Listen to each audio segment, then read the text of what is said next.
Hey, this is the National Treasure, Nick Aldis, and I am recommending that you go to savewithconrad.com for all your home buying needs. Not only would I recommend Save with Conrad to friends and coworkers, I have many times already. If I know that they're house hunting, my first recommendation to them always is get in touch with Conrad. His team are the real deal, and they will be straight up with you and do everything they can to get you in the house. NMLS number 65084, equal housing lender. Woo! At savewithconrad.com.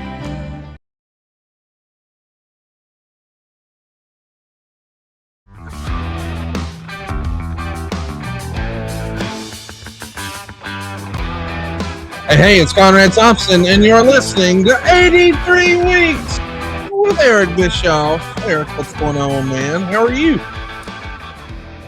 Golly, I'm just great. I'm doing great. It's going to be an interesting week. Got a friend coming in from Phoenix to spend a couple days with us next week. A lot of stuff going on.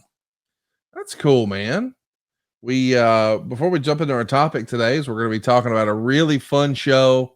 We've got like 24 pages of notes. We're ready for Slamboree 1998. Oh my God, can we make a deal though? Like every time Sabato puts together that much material, and he does a fantastic job, by the way, I'm not complaining at all. I'm very grateful to him. But can we make up another name for Dave Meltzer? Sure. Sure. Because it might help me manage myself. Yeah. Because when I hear his name, anytime I hear, according to Meltzer, I just immediately get. I'll switch it up. And I'm going to try to manage myself today. I'm going to try to be a better human being. This is a flaw in my character. It's a weakness in my personality. The fact that I respond so viscerally and immediately just at the sound of his name. And I'm going to try to do better. And I'm going to start on this show today. I like it. Of course, we know that everybody is trying to do better these days, including AEW. Eric, as we're recording right now, the entire wrestling world is talking about the possibility of a second AEW show. I guess it's a third AEW show, a Saturday night AEW show. And there's lots of buzz about a new potential deal. As we're recording, we don't have anything confirmed. But as we understand it, this coming Wednesday, there's going to be upfronts for the networks, and Tony Khan's teased a big announcement. Listen, where there's smoke, there's fire. Sounds like we're getting a new show and maybe a whole lot more money. I know you're going to be talking about this on Strictly Business later this week, but what do you expect? I mean, this is an exciting thing for all of wrestling, is it not? It is indeed. Congratulations to Tony and the entire team at AEW. It's a vote of confidence from a television partner, and there's no way that is not a wonderful thing. I don't feel as positive about a third show just because history has proven that diluting your product and diluting your focus and just diluting your resources for too much content is not strategically the best idea. Add to that, it's a Saturday night show when I don't know how many 18 to 49-year-olds are home watching television on a Saturday night. Maybe a bunch, but man, when I was in that demo, I wouldn't have been one of them. I just can't imagine that there's much of an audience for it. But hey, I've been wrong before. Let's see what happens. I mean, WCW Saturday Night did all right for you guys for a while, but it was no, it didn't. It really didn't, Conrad. It absolutely didn't. It never drove revenue. It never drove pay-per-views profitably. It never did anything that put WCW anywhere near black ink. It was a tool. Ted Turner brought, if you read about Ted Turner, he talked in one of the books I read about, I don't know if it was a biography or autobiography, but in that book, it went into why Ted believed in professional wrestling when he was building the TBS network. Ted believed that while it was hard to sell advertising with, that there was a regular loyal audience there, and he needed to build his regular loyal audience. But it was a lost leader. When I first got to WCW, Conrad, and I kid you not, I had more than one wrestler that I knew, that I had worked with, Larry Zbyszko being one of them. There were others that said, Ted doesn't care if he makes money or not. He's cool with losing money as long as he's got a television show on Saturday nights that draws an audience. And that was what it was for. It was not profitable. We couldn't sell house shows. We couldn't sell pay-per-views. WCW couldn't turn a profit with WCW Saturday Night. So I kind of disagree. Well, you didn't say a full sentence either. You said it never, and that's just not true. It didn't when you were there, and it maybe didn't for the Turner organization. But well, that's my point of reference. We're not talking about Crockett Promotions. That's my point. It predated you. Wrestling, I mean, Saturday night's main event was a thing. So people will find it. If it's what they want to see, they will find it. I think sometimes we get so caught up on this is a good day, this is a bad day. Hey man, the NFL playoffs, the college football playoffs, NBA playoffs, World Series, lots of big stuff happens on Saturday night. If it's important, they'll find it. If it's not, they won't. I mean, that's kind of always been my approach. Yeah, and important is an interesting word. If it's entertaining, if it's more fun to stay home and watch wrestling than it is to go out and party with your friends, yeah, it can work. And I'm not saying that's not possible, but I haven't seen anything on television so far that would suggest to me that they're going to have compelling enough television to change people's lifestyles on Saturday night. And like I said, I could be wrong, but there's a reason why you don't see a lot of first run programming on Saturday night. Oh, no doubt about it. That's a strategy. Maybe executives at TBS went, hey, wait a minute. There is an audience in our demo that is staying at home and not doing anything. And that's your typical 18 to 49-year-old. So let's provide content for them and see what happens. Maybe that's the strategy, and it could work. My reaction is, ugh.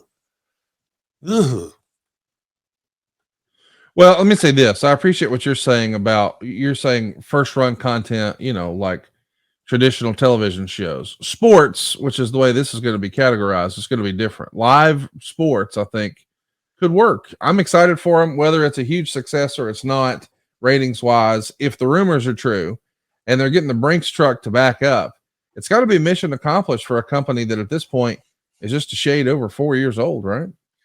100%. Yeah. 100%. Look, if TBS is paying for it, it's a tough spot. What is Tony supposed to say? No, I really don't want to do that because I heard Eric Bischoff talk about it on a podcast, and 3 shows may be a little bit too much for us right now. He's not going to say that. Nobody would. I wouldn't. Right. Nobody in their right mind would, especially if, like you said, that truck is backing up and they're ready to open the doors. You got to take advantage of opportunity. I'm just suggesting that it's going to be a tough road. It's not going to be easy. We'll see. I don't want to say too much more. I'm positive. Again, to be clear, congratulations to Tony Khan and everybody at AEW that put that deal together. The roster, the talent that people tune in to watch also deserve a lot of credit. And let's see what happens, man. It is an exciting time between that and what's going on over in the UK. 60,000 some odd tickets sold. I mean, Tony's having a pretty good month. Yeah, I mean, when you think about the whole Endeavor thing too, I was talking to Nick Houseman earlier today, and we said this might be the most important year in wrestling history, and he got even more specific, and he said this might be the most important quarter. When you really think about it, like if the whole Endeavor thing is going to shake out to be true, I mean, because these deals take times, but that's certainly the direction it's headed. And now, the potential of this new AEW deal, if the rumors are true, this quarter is going to be landmark for wrestling history, something we're going to talk about for a long, long time. Yeah, and I think it's going to lay the foundation for a really exciting future because, I mean, I'll speak for myself. I'm far more interested in the business of the wrestling business than I am in what goes on inside of the ring every week. Right. And that's just how I've evolved. I still like to watch great wrestling. And if there's something really great that catches my attention, I'm going to sit down and watch it or make the time to sit down and watch it. But for the most part, my interest in the wrestling industry is what goes on in the boardroom, what goes on in the business of the business, meaning advertising and distribution and new platforms and creative strategies. I'm very, very interested in that. And that's where my interest lies. And I think between Endeavor, there's certainly going to be enough there to follow and look into and be interested in. just seeing the dynamics. Do they change? Does Endeavor become more involved in WWE operations than perhaps I thought, or maybe anybody else thought? Or do they sit back and let WWE be WWE? It's going to be an interesting thing. I'm also really interested in seeing how the synergies play out. Now, that's going to take time. That's not going to be something that we're going to see developing, and we're not going to be seeing big announcements, I don't think, anytime inside of the next 6 months. Certainly, it's going to take 3 months to close a deal, right, from the time they announced it. So let's say they're able to announce the deal is closed by August 1st. Stretch it out a little bit, July 1st, whatever. It'll be 6 months after that, in my opinion, that you'll start 3 months, that you'll start to see announcements. You'll start to see things happening that we hadn't seen before in WWE as a result of potential synergy. And I really think sponsorships is going to be one of those categories where we're going to see a positive benefit to WWE as a result of the merger. The talent thing, the crossover, I don't see much of that going on. I think the audience will get real tired of that real fast because it is what it is. It's just cross promotion. And unless the talent gets involved, like a Bad Bunny, Logan Paul, and in a way that really entertains the wrestling audience, I don't see a lot of that. But there'll be some business dynamics that are going to be fun to track. On the UFC side, it'll be interesting to see what kind of international television distribution they can grow. It's going to be, I think, far more interesting to me to see if, my opinion, that being the WWE's licensing and merchandising division is so robust and mature and successful. I'll be interested to see if some of that becomes a benefit for UFC. So that's the stuff that, like, I'm fanboying out over, right? As opposed to who's wrestling who in the next pay-per-view. Not to diminish that, just to be honest. Sure. No, I think we're on the same page there. I want to get your opinion on something I saw that was a fan-made graphic. I'm not saying this is real. I'm not saying it's speculation. I'm just saying I saw a fan who made a cool graphic, and it made me think, I got to ask Eric about that. By the time WrestleMania rolls around next year, in theory, this Endeavor deal is put to bed, and now UFC and WWE are certainly in bed together. And you got to wonder, are there going to be crossover opportunities? And there are some really, really big stars on the UFC side of the fence who candidly haven't won very many fights in a few years. And they're leveraging that celebrity to drive television ratings. Of course, I'm talking about Conor McGregor. And I got to imagine Conor McGregor being the draw that he is, and UFC probably trying to figure out how they can work with WWE and what all that's going to look like. Could you imagine a scenario where perhaps next year's WrestleMania is Conor McGregor versus Roman Reigns? I can't see that. I just can't. I could certainly see Conor McGregor in WWE. That's very easy to visualize. Like, I don't even have to close my eyes. That's like a movie in my head right now as we talk about it. And why can't you visualize that? Like, if we can visualize Bad Bunny, and we can visualize Mayweather, and we can visualize Logan Paul, why can't we visualize Conor McGregor, in your opinion? Not with Roman Reigns. Okay. It's just good. It's not believable. You could pick Conor McGregor up and put him in your pocket and take him for a walk, or at least Roman Reigns could. I couldn't. He's just not, the size disparity just would take me out of it dramatically, visually. I just couldn't buy it. No matter how much of a badass Conor McGregor may be, I can't see it in professional wrestling ring. I can't see the match happening in a believable way. I just can't. Well, they pulled it off with Big Show and Mayweather, and again, did they really though? I mean, it was an attraction. I'm sure it drew money, but do you think WWE would? Gosh, I have to be so careful with my words because people just twist shit inside and out sometimes. Do you really think WWE would, for lack of a better term, prostitute Roman Reigns in a championship for a traction match that was pretty much unbelievable and not credible? I can't. I just can't see it. I think a lot of MMA fans, a lot of UFC fans would take the approach they did to when Brock Lesnar ventured over into the UFC. I remember being there when he fought Randy Couture, surrounded by hardcore UFC enthusiasts who were so anti WWE and quote unquote fake and phony wrestling that they couldn't stand it. And they wanted to send a message. They wanted to show Brock Lesnar that this is real. You need to go back. This, blah, blah, blah. And I could totally see those same fans being motivated to say, okay, I know Roman Reigns a lot bigger, but he only knows how to do fake wrestling. He's a football player. He has no wrestling. He has no boxing. He has no jiu-jitsu. All of which is true, by the way. I could see all of that. I guess what I'm saying is you and I both know in our real life, smaller men who were legit badasses who could tie your ass up in a knot. Like, for instance, and I'm not saying this to be an ass, just saying Roman was a fantastic football player, but I would guess in real life, Cody or Dolph Ziggler or any of these guys who have these great amateur backgrounds, they can handle business. So it's not to say that a smaller UFC guy couldn't do the same as well. That just feels really, really big box office, but somebody has to take the L or we've got to be very, very creative. And I think that's where the rubber meets the road, probably, right? But Conrad, I get it. I get it. And if you were to say to me, could you see Roman going over to UFC? I think that would be a really bad idea for all the reasons that you just stated. But yeah, I could see the UFC fans kind of reliving the Brock Lesnar, Randy Couture experience and galvanizing around McGregor because, Roman's a professional wrestler and not a professional fighter. I get it. But for McGregor to come over to WWE and build a story, number one, and there doesn't have to be a lot of matches. In fact, I would suggest that there should be almost no contact until they actually meet in the ring. But other than maybe angle, incidental, outside of the ring kind of confrontations.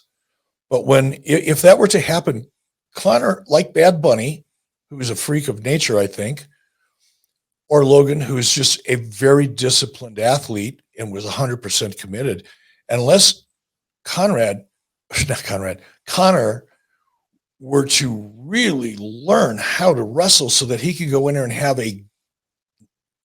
not just an acceptable match, but a great match with Roman, I think the audience will just gag all over it.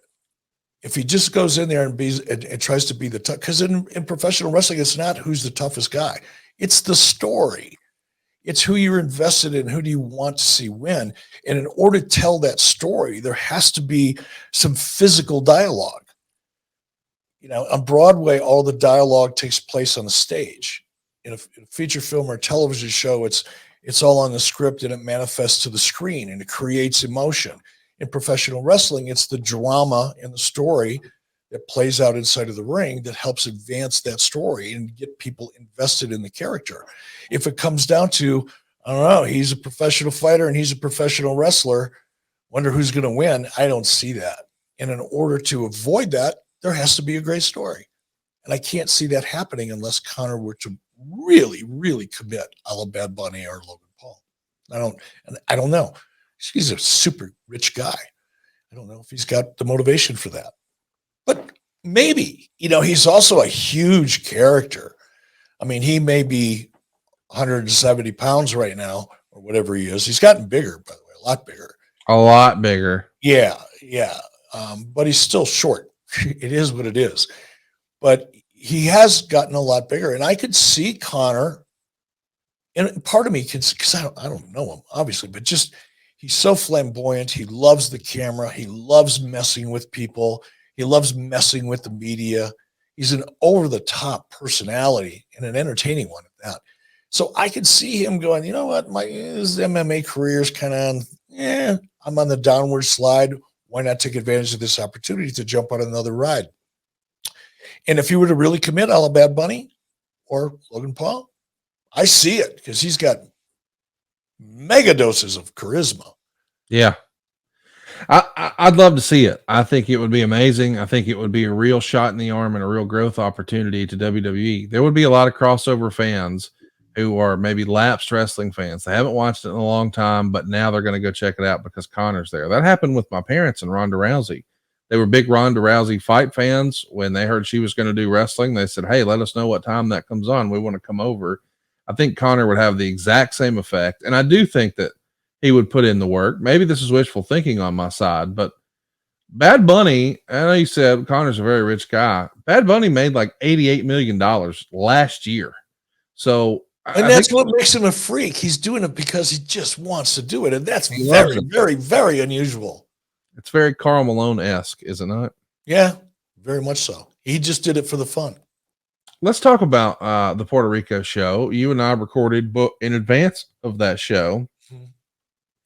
I told Bruce afterwards, please run more shows in Puerto Rico. How great was that crowd? Didn't see it. You tell me, man. How was it? Oh, God. Go out of your way. You're going to love it. Seriously. I can't get enough of it. Go watch it. It's amazing. Everything I heard, I read a lot about it over the following day or two, and everything I read suggested that the crowd was just on fire.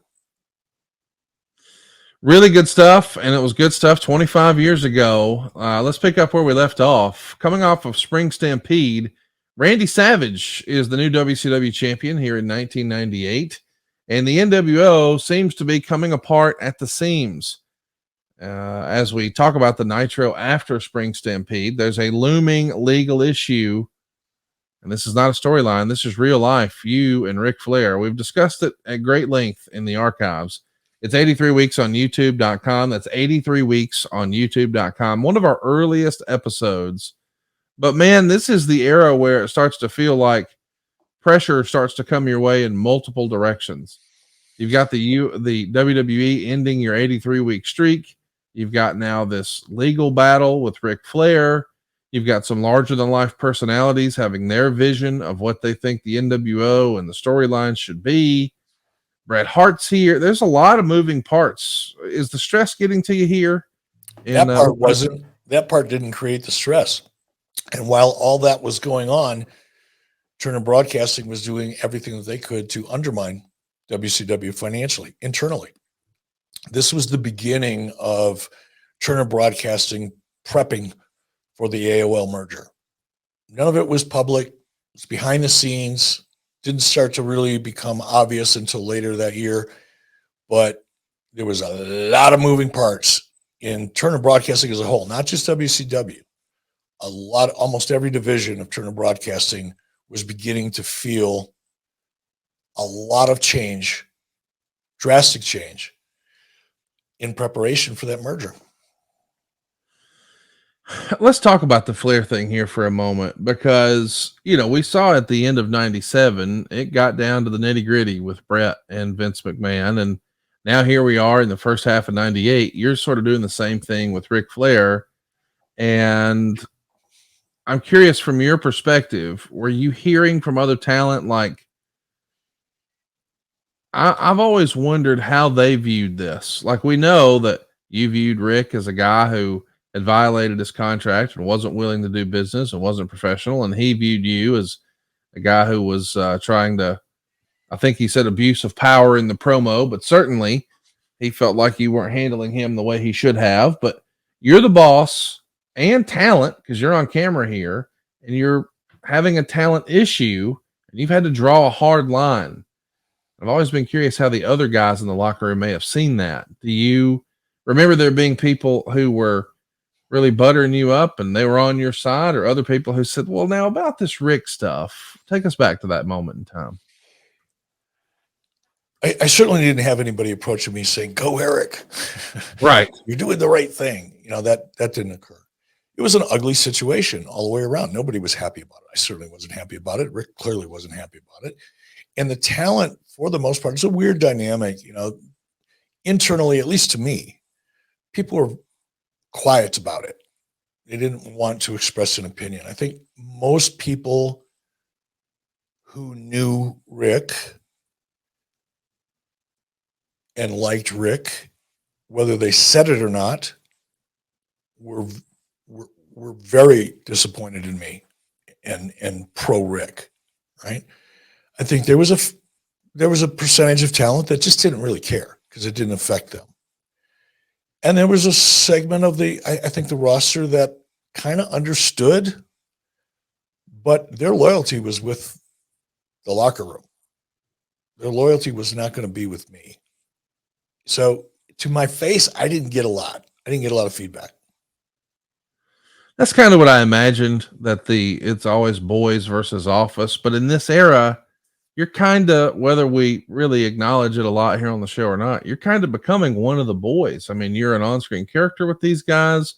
You're riding the bike to these, the Sturgis type events. I mean, you're friendly with talent. Your next door neighbor is DDP. So yeah, but Conrad, I did all these things before I became president of the company. It Sure. isn't like all of a sudden Eric's turned into another personality. I've been riding Harley since I was 14 years old, or riding motorcycles since I was 14 years old. I was friendly with a lot of not a lot, but a number of the talent, on the roster before I got promoted.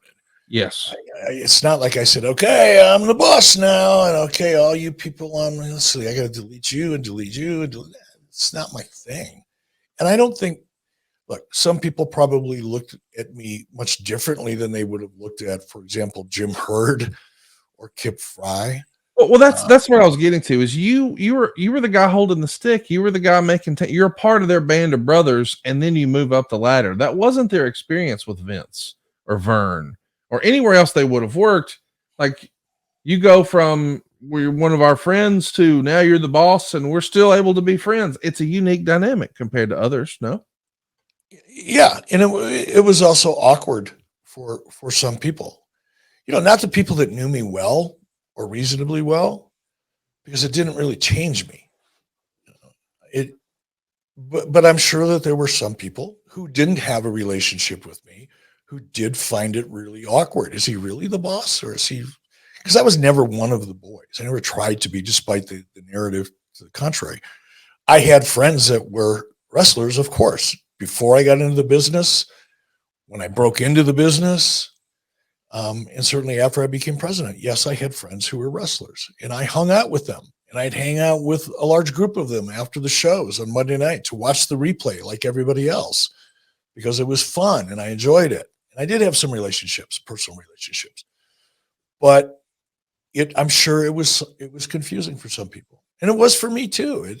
It's an awkward position to be in, to go from being a potted plant that didn't threaten anybody or had any influence on anybody's life to becoming the guy who could say yes or no. It was an awkward transition for everyone, including me, by the way. Did you think anybody at the time felt like you were, I guess I should just ask, were you trying to set an example or make an example? Because, the talk at the time was occasionally locker rooms, certainly in WCW, could be the inmates running the asylum. That was the phrase that was used a lot. Did you feel like you needed to make an example, or did you just have a hard on for Ric Flair? No, I didn't. I loved Rick. I'm hesitant to even talk about this because every time I do, it sets Rick on fire. Well, let me say this. I was only asking because I wanted to say the word hard on, because this episode is brought to you by Blue Chew. And everybody knows that Rick can achieve and maintain an erection, but he probably needs a little help these days. Blue Chew is the hot tag he's been looking for. And by the way, it's not just for guys who have a little problem. It's for guys who want to put on a show, guys who are looking for that 5-star match. Blue Chew is a unique online service that delivers the same active ingredients as Viagra, Cialis, and Levitra, but it's in chewable tablets and at a fraction of the cost. Take them anytime, day or night, so you can plan ahead or be ready whenever an opportunity arises. And the process is simple. You sign up at BlueChew.com, you consult with one of their licensed medical providers, and once you're approved, you receive your prescription within days. And here's the best part. It's all done online. That means no visits to the doctor's office, no awkward conversation, and no waiting in line at the pharmacy. Blue Chew's tablets are made in the USA, prepared and shipped directly to your door, all in a discreet package. Blue Chew wants to help you have better sex. So discover your options at BlueChew.com. Chew it and do it. We've got a special deal for our listeners. Try Blue Chew free when you use our promo code 83weeks at checkout. Just pay $5 shipping. That's BlueChew.com. The promo code is 83 weeks, and you'll receive your very first month free. Visit BlueChew.com for more details and important safety information. And we want to thank Blue Chew for sponsoring today's podcast. Yeah, I could imagine Blue Chew probably would have been pretty popular in the WCW locker room back then, right? By the way, I have yet to achieve 5-star status, but I was cleaning up in and around the bedroom last Tuesday, and Mrs. B keeps a little notepad on the nightstand, and I did notice that last Saturday morning I did get a 4-star, so I'm working my way up. She's leaving ratings for you. Yeah. I like that. Well, find out how you rate. Go to BlueChew.com, use our promo code 83 weeks, get yourself a 5-star. Hey, maybe you'll be looking to go Broadway with Blue Chew. 2 out of 3 falls, maybe. I've done that. I've done 2 out of 3. Well, did she put you over or did you put her over? We both put each other over. Well, there you go. There you go. That's a good tag team right there, folks. All right, so back to the in-ring focus. Randy Savage, our new WCW champion, he's going to lose to Hollywood Hogan the night after Spring Stampede on Nitro. So think about this now. We had an 18-month build between Sting and Hogan, and now Savage is the champ for a whole day, loses it the very next day. I mean, listen, the money has always been in most wrestling, outside of the WWF's Hulk Hogan experiment. It's always a heel champion and the baby faces chasing. Do you prefer that? Yes. Yeah. Yes. I think our entire culture roots consciously, very consciously, and sometimes subconsciously for the underdog. Everybody wants to see the little guy win. Everybody enjoys watching the underdog win. It's part of who we are. So yeah, I like that. And I absolutely. I mean, there's a time and a place to have your babyface champion. Certainly Hulk Hogan proved that, as did John Cena. It makes sense. Steve Austin makes sense for the right person, for the right character, in the right situation when you've got a locker room deep with credible, well-established Q rating mongers that you can feed to that babyface. But absent a deep roster of viable, certifiably successful heels, doesn't last too long, historically. Well, it doesn't last too long for Raven either. He wins the U.S. title at Spring Stampede, and after all that build with Raven, the very next day on Nitro, he drops it to Goldberg. We've talked about this, that you say, hey, in hindsight, this was a mistake. And Goldberg really probably at this point didn't need it. You know, at this point, there's no way we would have known. I shouldn't say that. You didn't know here we're going to make him champ in July, right? That just continued to evolve. Correct. Yeah. Correct. But you brought up a really interesting point that I think is true. Goldberg didn't need it. Right. If I had a do-over on this one, I would have established Goldberg much the way we did, but I would have made him more of an attraction and used less of him, because I think the anticipation that came with Bill Goldberg, the mystique that came with Bill Goldberg, the intensity that came with Bill Goldberg was something that you could tap into at the right time in the right way, use it, and then let it go away for a while. Let it heat up again. Let the audience want to see Bill Goldberg, as opposed to what I did, which was feeling like, oh no, he's successful. We got to get him out there. Love a do-over on that. I would have stretched the whole second half of Bill Goldberg's career in WCW. I would have played that out over an 18 or 24-month period, as opposed to the kind of condensed trajectory that it had. Well, Hogan and Savage here, one night after the pay-per-view, are going to break the record. It was held just for 1 week by Austin and McMahon. But this is the highest quarter hour in a competitive environment. It does a 6.53 rating and a 10.7 share. That means 4,774,000 homes were watching this match. Which is about 8 million people.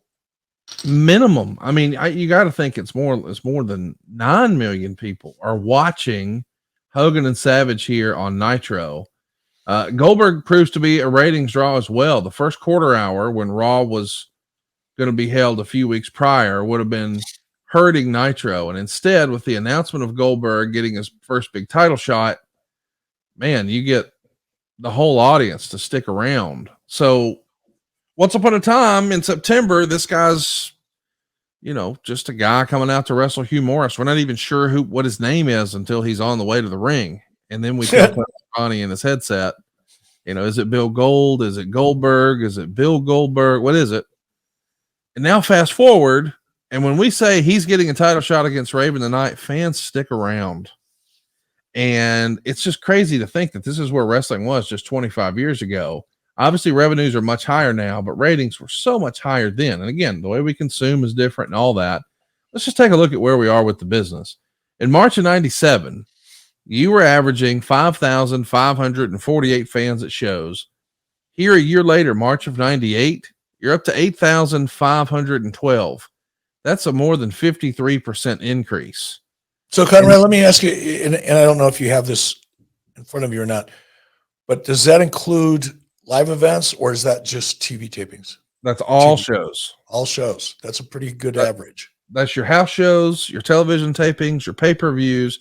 Your average goes from 55.48 to 85.12. So you're up more than 53%. You've also raised ticket prices. So your revenues aren't just up 53%. They're up 123%. Your television ratings too, man, they continue to boom. I always look back so fondly at 97, but really it's 98 that's the high watermark, because your rating here is up 85% and your overall event revenue is up 67%. This is, as Dusty Rhodes used to say, living on the edge of a lightning bolt, is it not? It is, but what's ironic is I need a new light. That's what's ironic. If you're watching along on ad-free shows, I just lost one of my lights. What's ironic is 90 days later, not even 90 days from this date in 1998, I was called to a meeting where I was told fundamentally how I was going to change my business. Can you imagine that? No. I mean, read Guy Evans' book. If you don't believe me, and that's fine with me. I don't care. It doesn't hurt my feelings. Not you, Conrad, but if there's anybody out there listening that doesn't believe me, read Guy Evans' book. Hear from Dick Cheatham, who's one of the comptrollers, listen to some of the interviews with some of the executives way above me. And this is what I mean when I started off the show, and that's why I said it. This is about the time when things started drastically changing. About a month later from this event, I found out that my budget, which had been approved in 1997, in the fall of 97, late fall, had been approved, was being cut by a minimum of 30 to 40% in some divisions, more even in others. I was told I was on a hiring freeze. I couldn't hire anybody. I wanted to launch a website because websites were beginning to become a thing, right? I had heard about WWE and what they were investing in their website.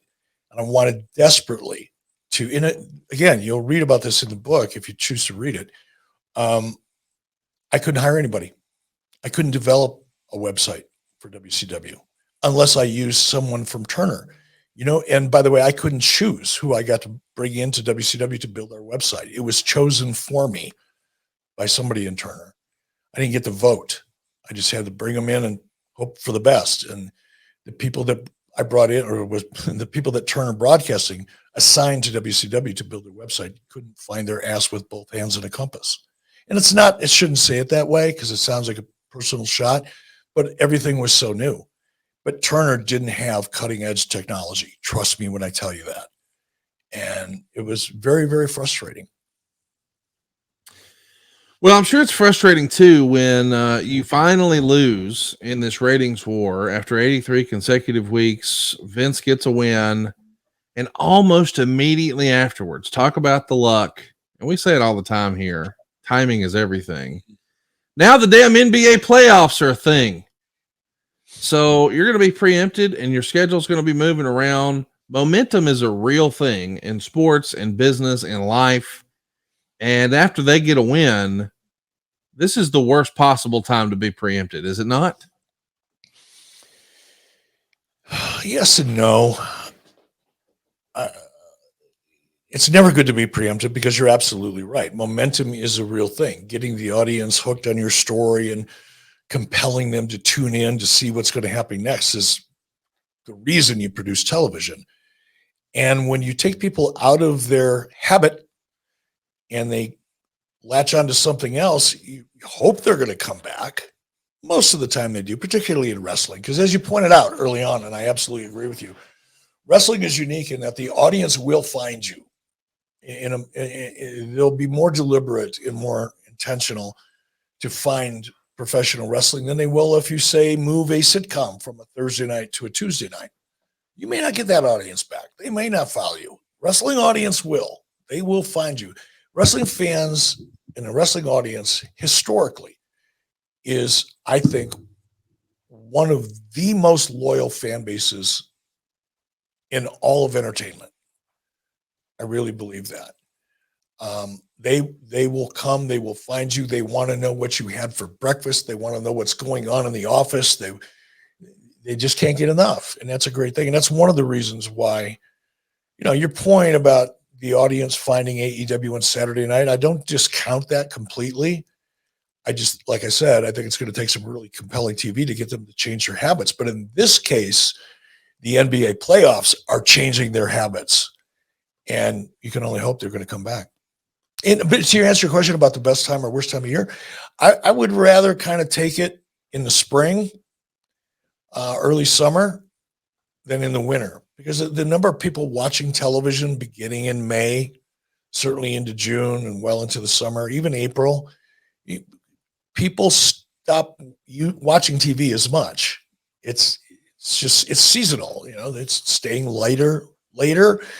For the largest part of the country, it's finally getting nice outside. People are going, instead of leaving work and going home and doing what they normally do in the wintertime, having dinner, sitting in front of the television, they're going out after work. They're hanging out. They're playing softball. They're doing other things outside, taking their kids to sports practice and things outdoors. So if you're going to take a hit, I'd rather take it in the spring than in, say, December, January, February, March, because that's where, from a television point of view, most people are watching television. Let's talk about the Nitro invasion thing. We've talked about it a lot in the archives. If you want to see me hoot and holler at Eric, it's 83 weeks on youtube.com. But let's remind everybody that this is the era where Nitro not only has the regular showing, but they also have the replay. And what's lost in this whole invasion thing is, yes, the show was airing at different times and all that because it's a tape delay, but it still does a 1.7 rating. Like, this show starts after midnight. People are still staying up to watch it. Now, I know there's a lot of West Coast people who are watching it, but still, that's a damn solid rating, even back then, for a middle of the night program. Goodness gracious. Yes, it was, considering, 2/3 or more of that audience is asleep. Right. Potential audience. The 30% of the country that is in the Pacific time zone, or whatever the percentage is, I don't know what it is, but that part of the country has a lot of people just on the West Coast.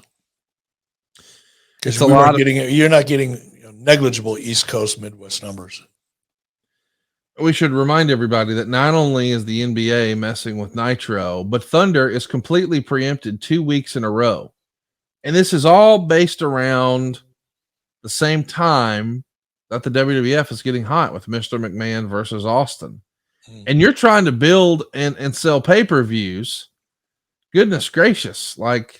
So I'm expected to sell these arenas out, and they're not going to be live shows. And I'm expected to get decent ratings, even if I'm preempted. And I'm expected to put forth a compelling pay-per-view that people are going to reach into their wallet and give me $30 for, and not opt to do that for the show that doesn't move around.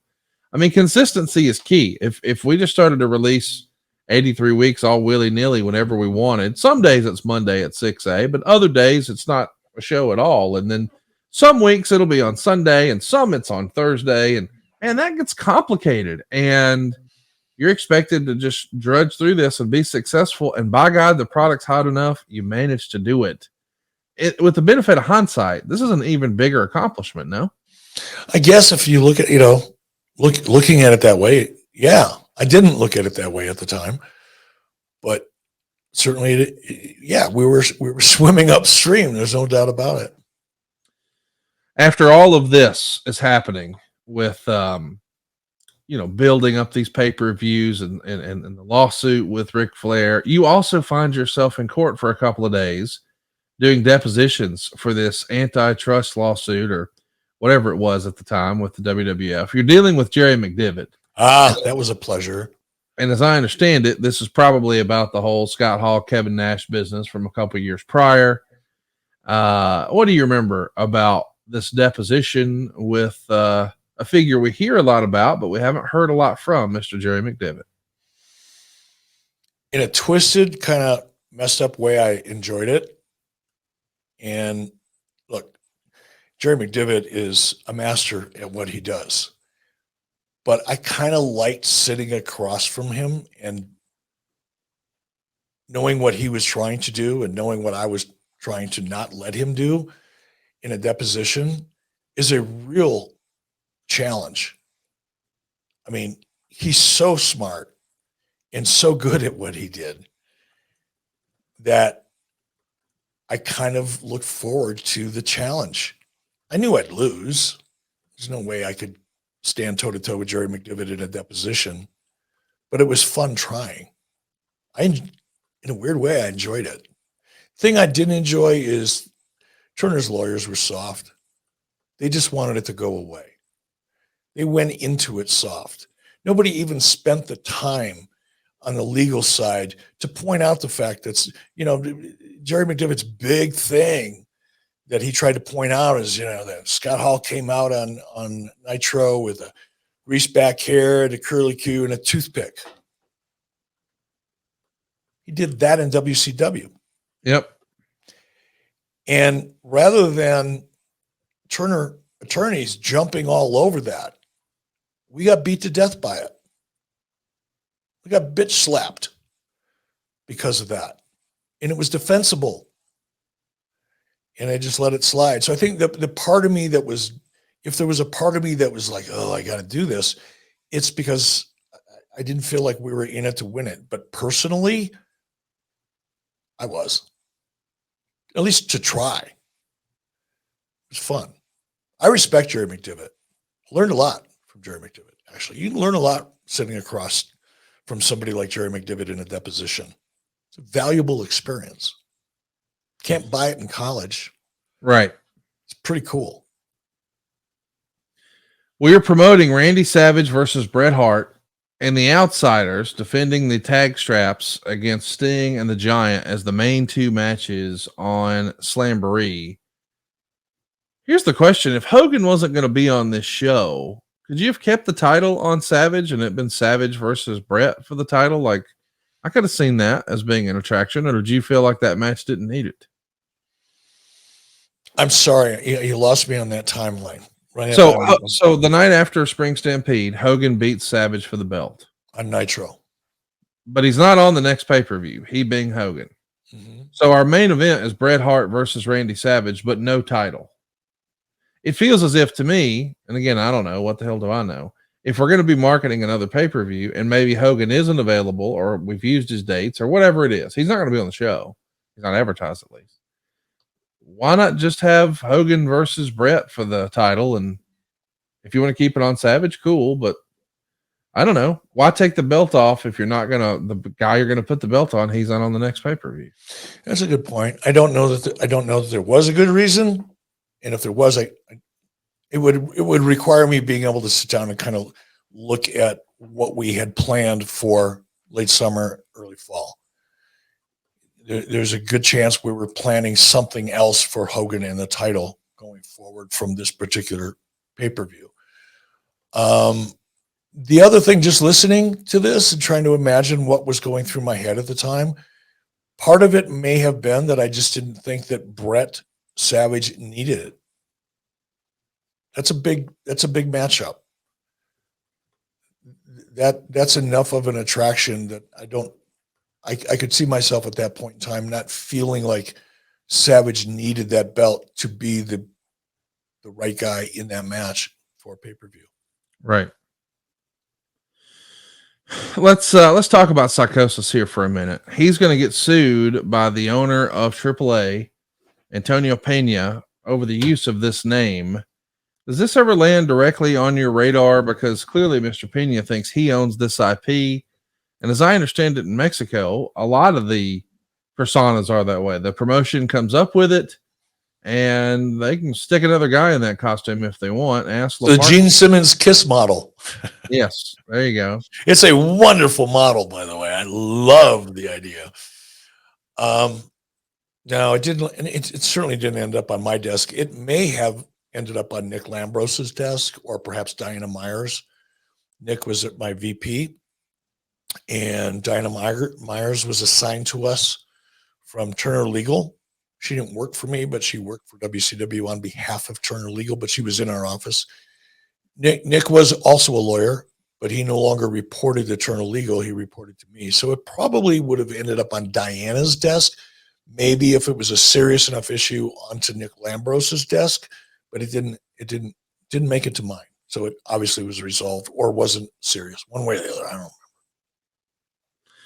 What's lost in all of the whole DX invasion stuff in Norfolk is that's also the site where the Wolf Pack is formed. Kevin Nash, Randy Savage, and Conan. But Conan is actually going to team with members of the Black and White later in the night. That's with Scott Steiner and Brian Adams to take on Sting, Giant, and Lex Luger in a 6-man. How in the world does this happen where we're splitting the NWO, but this one guy, he can go back and forth? That's a little, feels like a brand split these days, huh? It's weird, isn't it? Yes. It's weird. Somebody screwed up. No doubt. That's all I can say. Savage is working hurt here. He's got an ACL, and he's putting off knee surgery to work with Brett at Slamboree.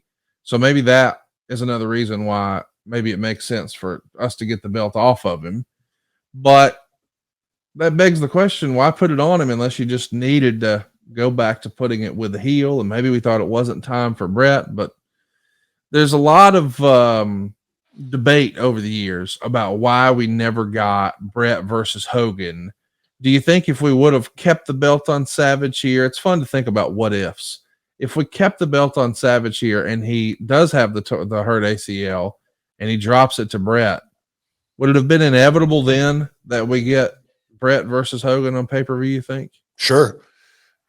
But it just, the Brett Hulk opportunity was something. There were two things going on there, probably more than two, but two main things that were going on there is, number one, I really wanted to hold off on that.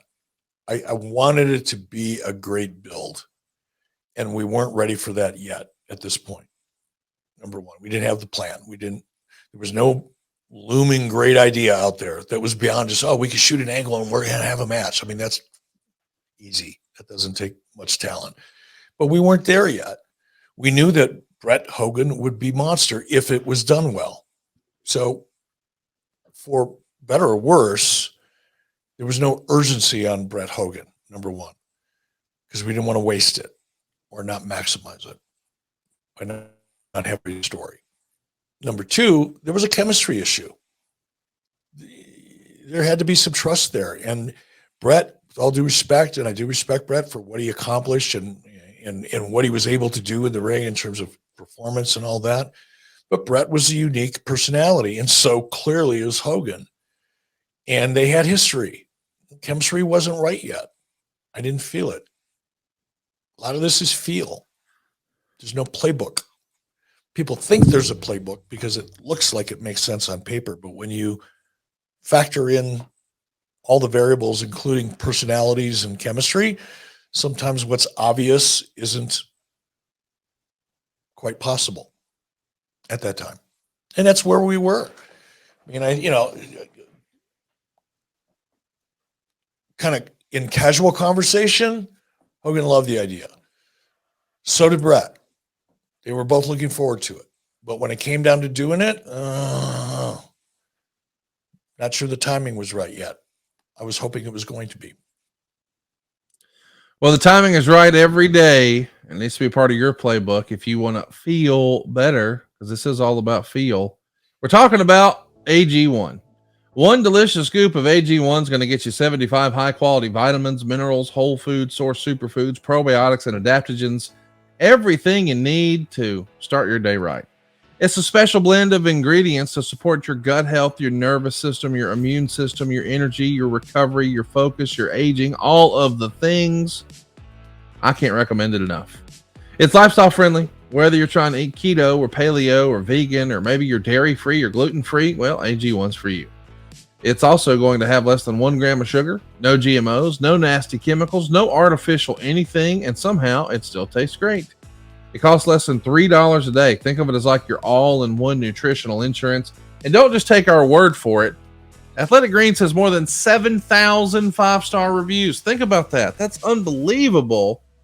And right now, it's time to reclaim your health and arm your immune system with convenient daily nutrition.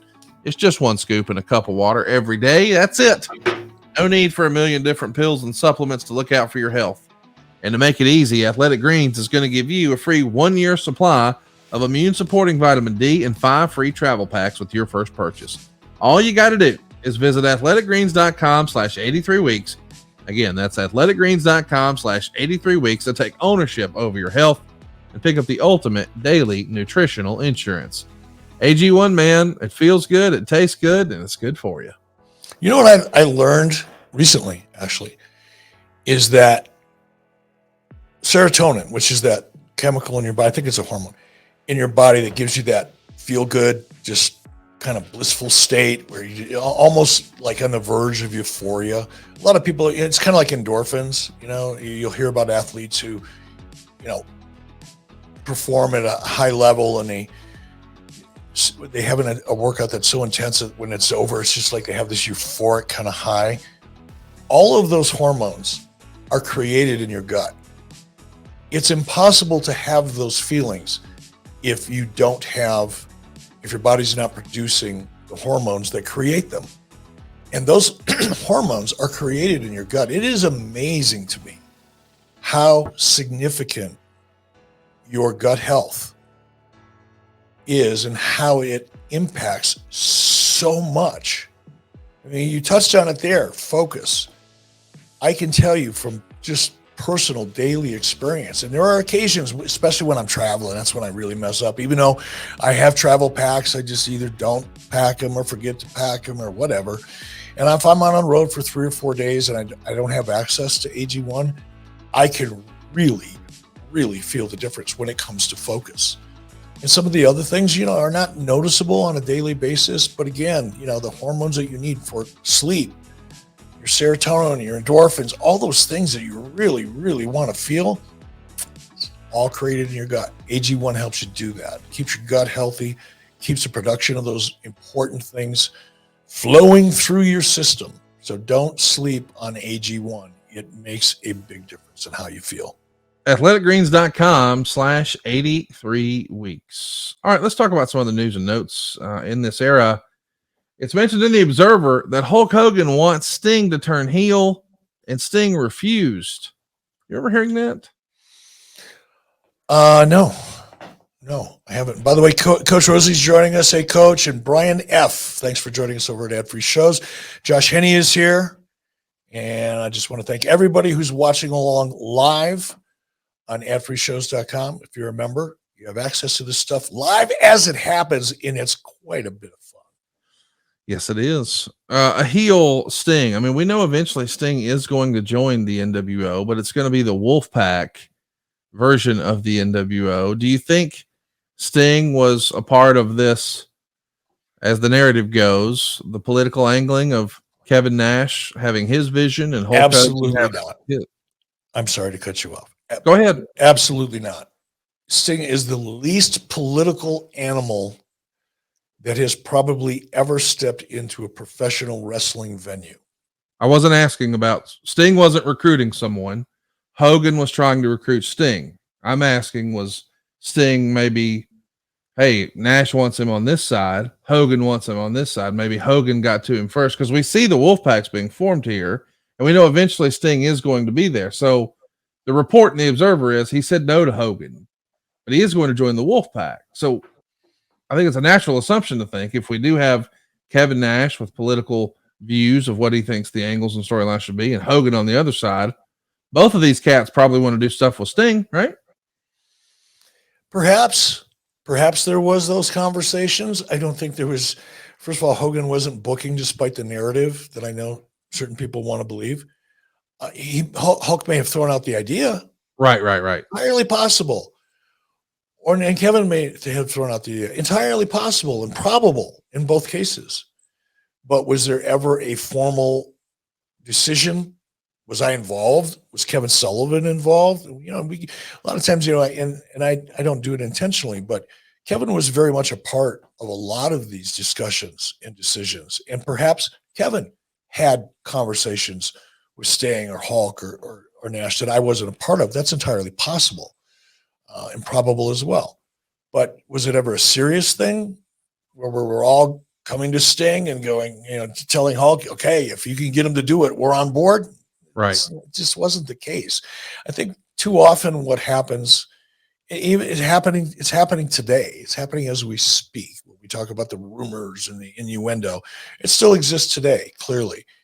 I think oftentimes there are conversations that are reported as plans, and it's not the case here. But I'm sure it was discussed.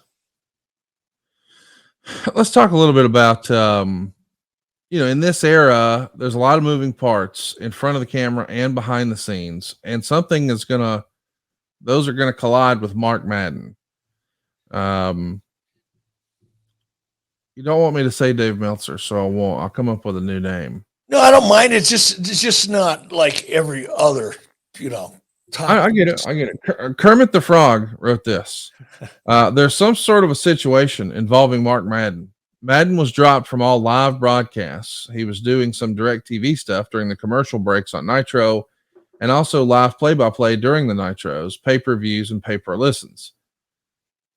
So he was dropped from all the live broadcasts after slamming down a headset while on a direct TV broadcast when there were some problems getting cues.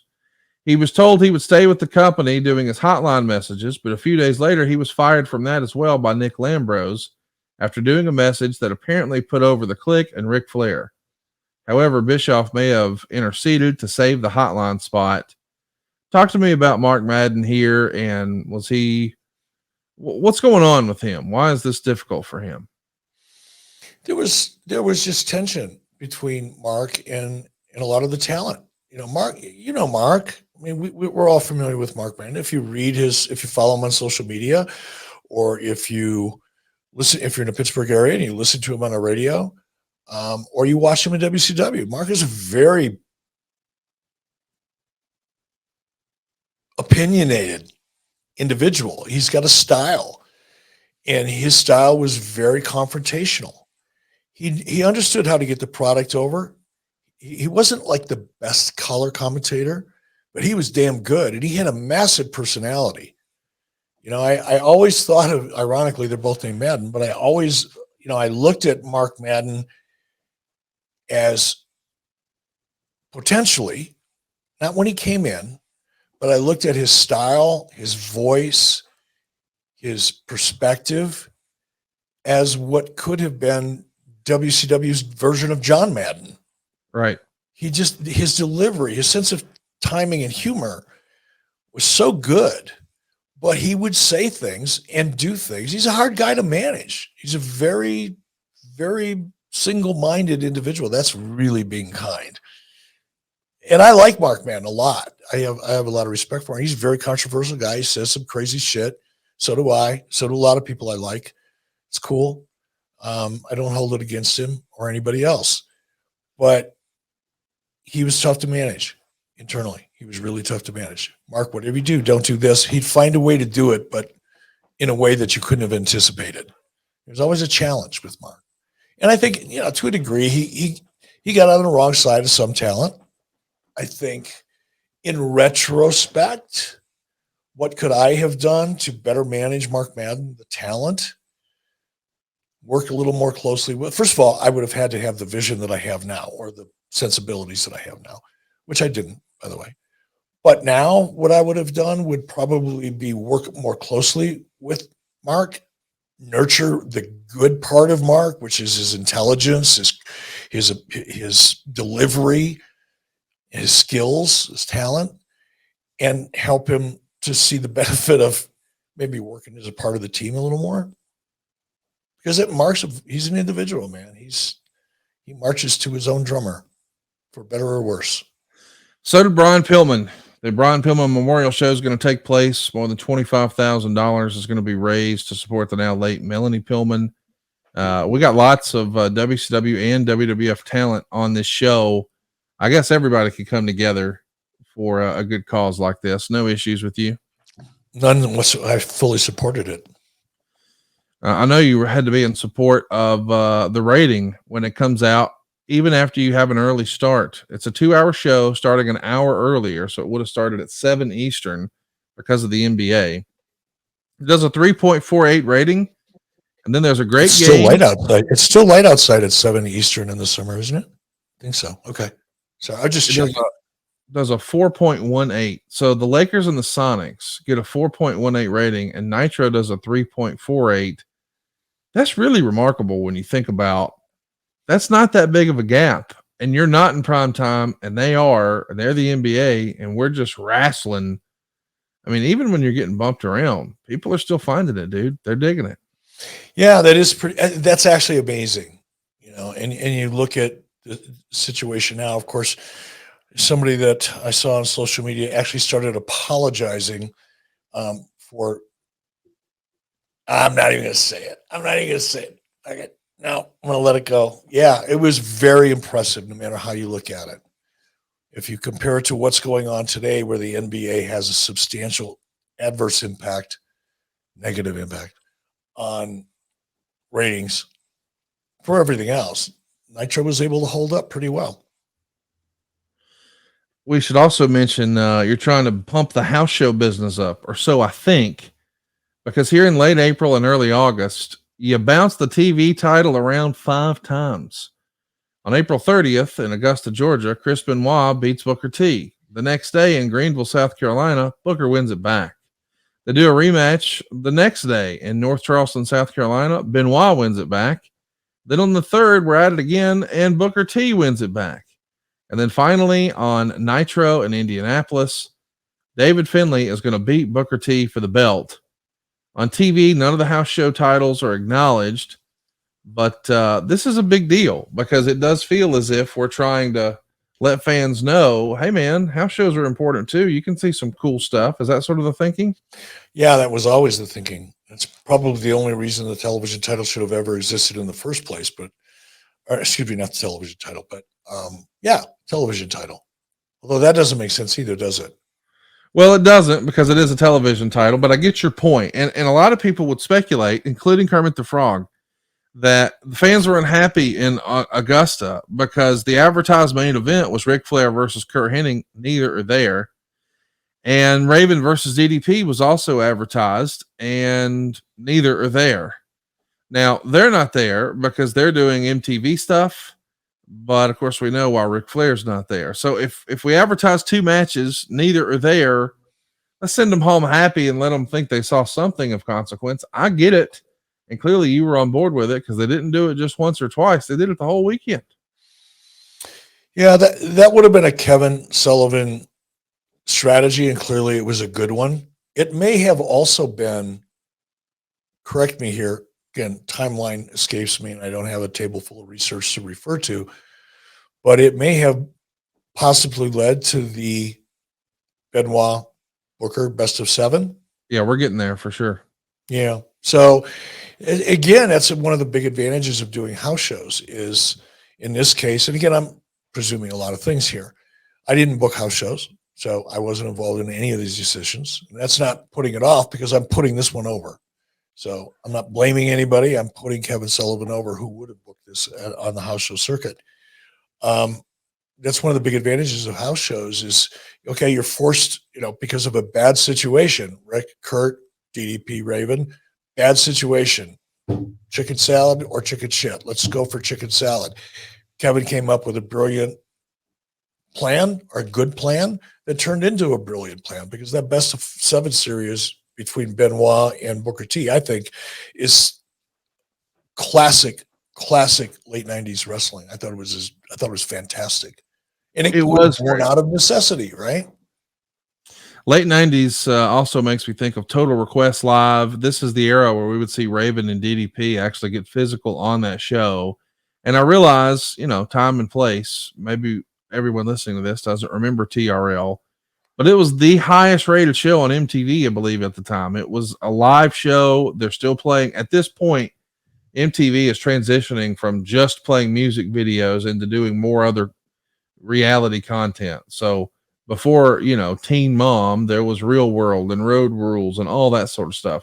But you could always count on, right after school in the late afternoon, bam, there's Carson Daly and Total Request Live. He's going to be playing your videos. It is going to be live.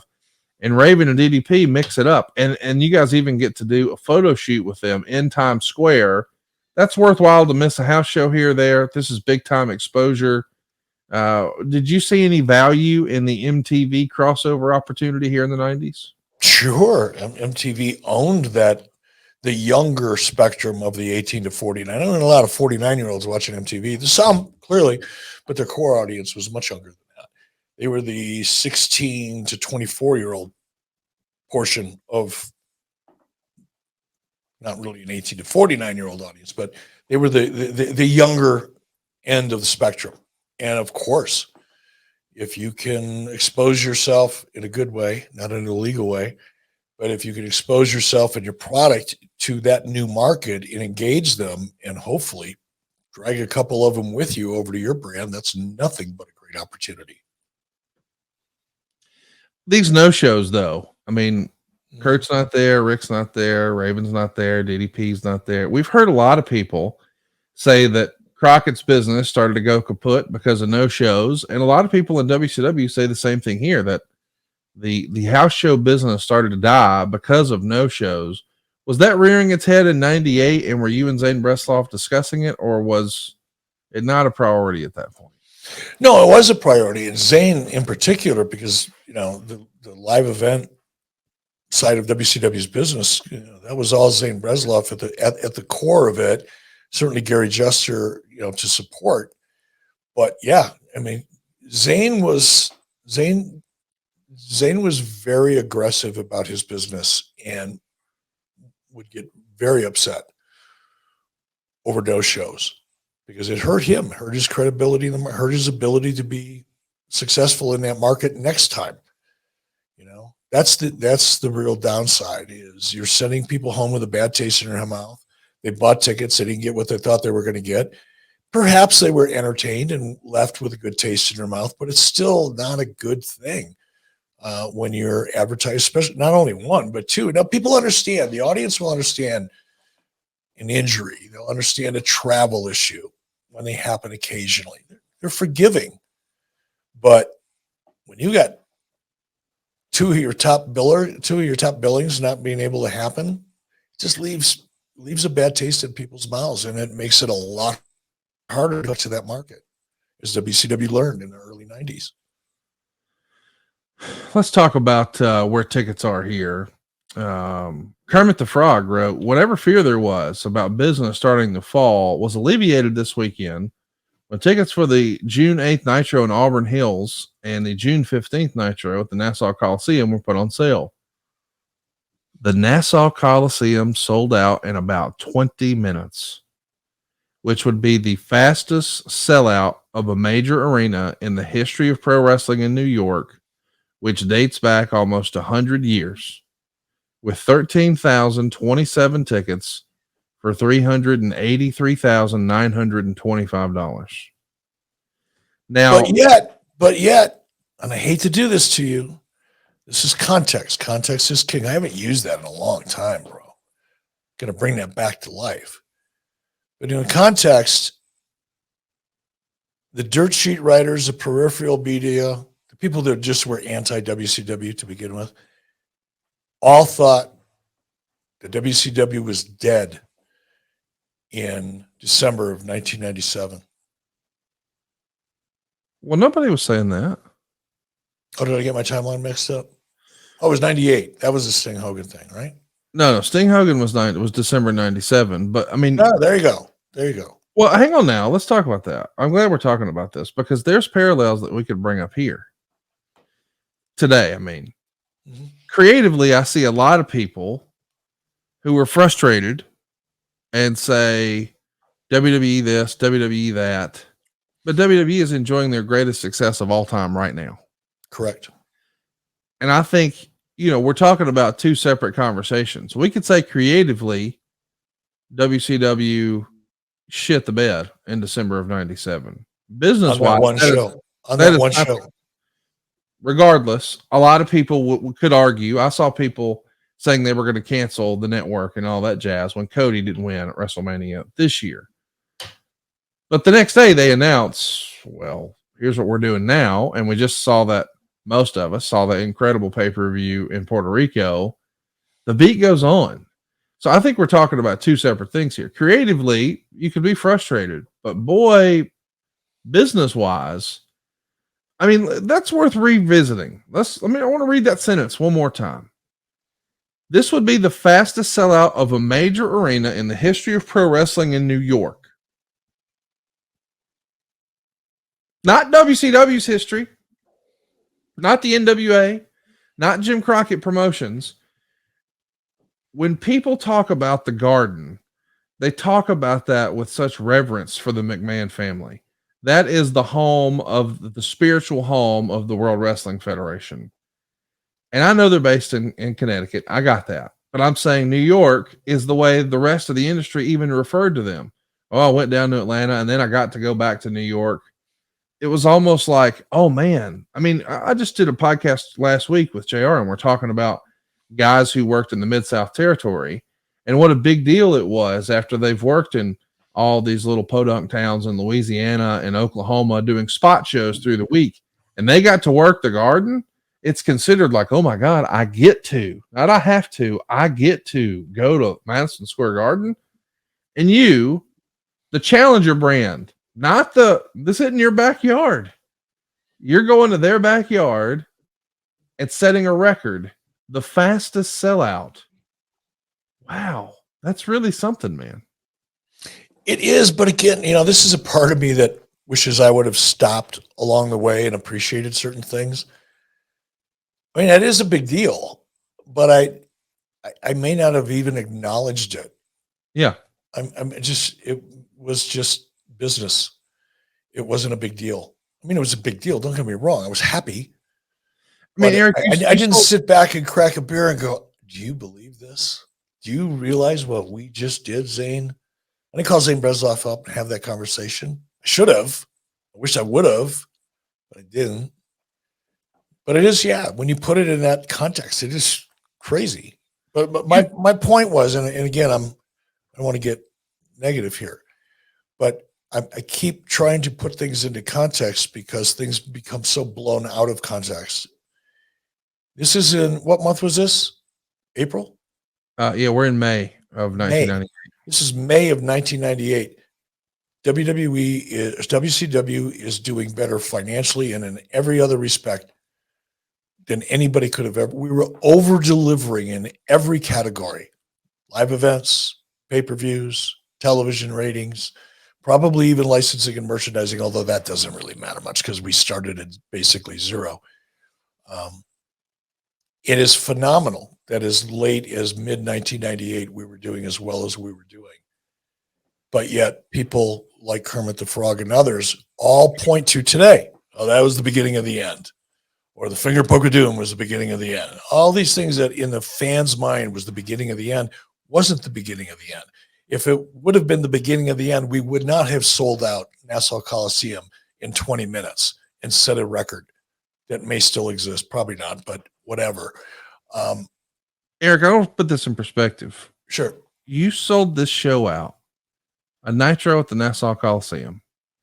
You sold it out faster than WrestleMania 1, faster than WrestleMania 2, faster than the first SummerSlam, just a regular ass Nitro, and fans were more jazzed to come see this. Do you think that had a lot to do with the ease of being? I mean, you're going back a long way. All right, WrestleMania 10. I mean, it's a lot easier to get tickets, in '98 than it was in '89. WrestleMania 10.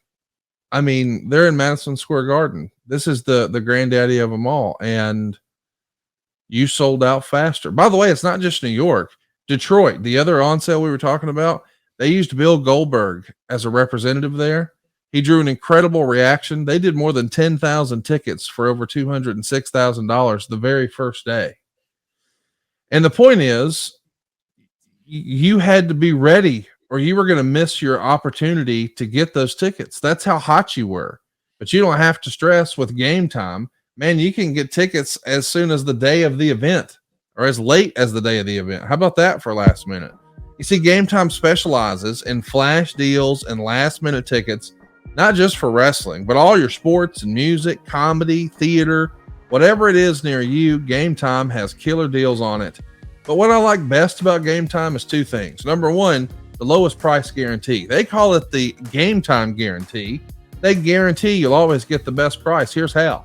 If you find tickets in the same section and row for less money, Game Time will credit you 110% of the difference. So not only do you guarantee that you get the cheapest price, you get the cheapest price by 10%. How do you beat that? And you don't have to worry about planning months in advance like you had to with Nitro 25 years ago. Get the tickets the day of the event, but do it with peace of mind. This is my second favorite thing. They give you images of seat views. Let me explain. We've all seen a seat map before. Okay, there's the ring in the middle. All right, I don't want to be on the floor way too far back because I want to see over the heads. I want to be lower level, but I want to have a great line of sight on the ring. Is this section a good seat? I can't tell. Eliminate that guesswork with Game Time. They show you an image of the seat view. You don't have to guess what your seats are going to look like. You're going to know. And by the way, how's this for easy? 2 taps and you're all set. The tickets are sent straight to your phone.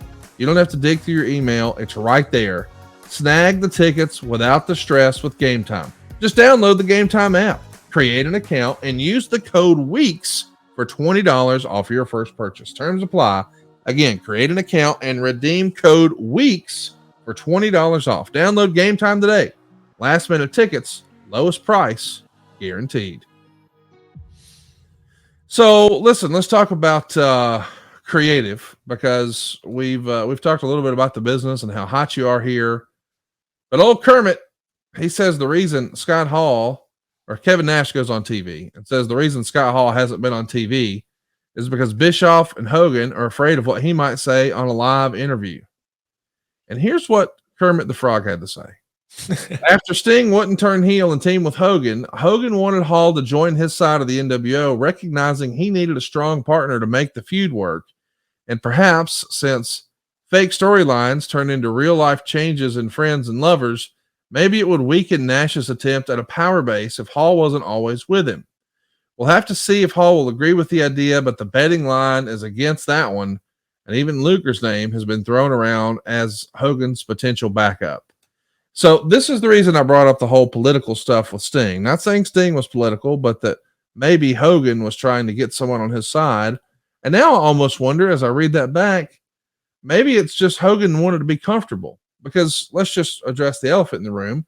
Hogan was a few years older than these guys. And he felt like probably he maybe leaned on the tandem of Hall and Nash to make him a little cooler, a little edgier at the start of the NWO. So if we are going to go with this split, he needs some cool on his side. And man, it's hard to argue that Scott Hall was anything other than cool, right? You're like Jerry McDivitt. When you ask a question, you ask the question with a right at the end of it. It's easy to say, yeah, you're right.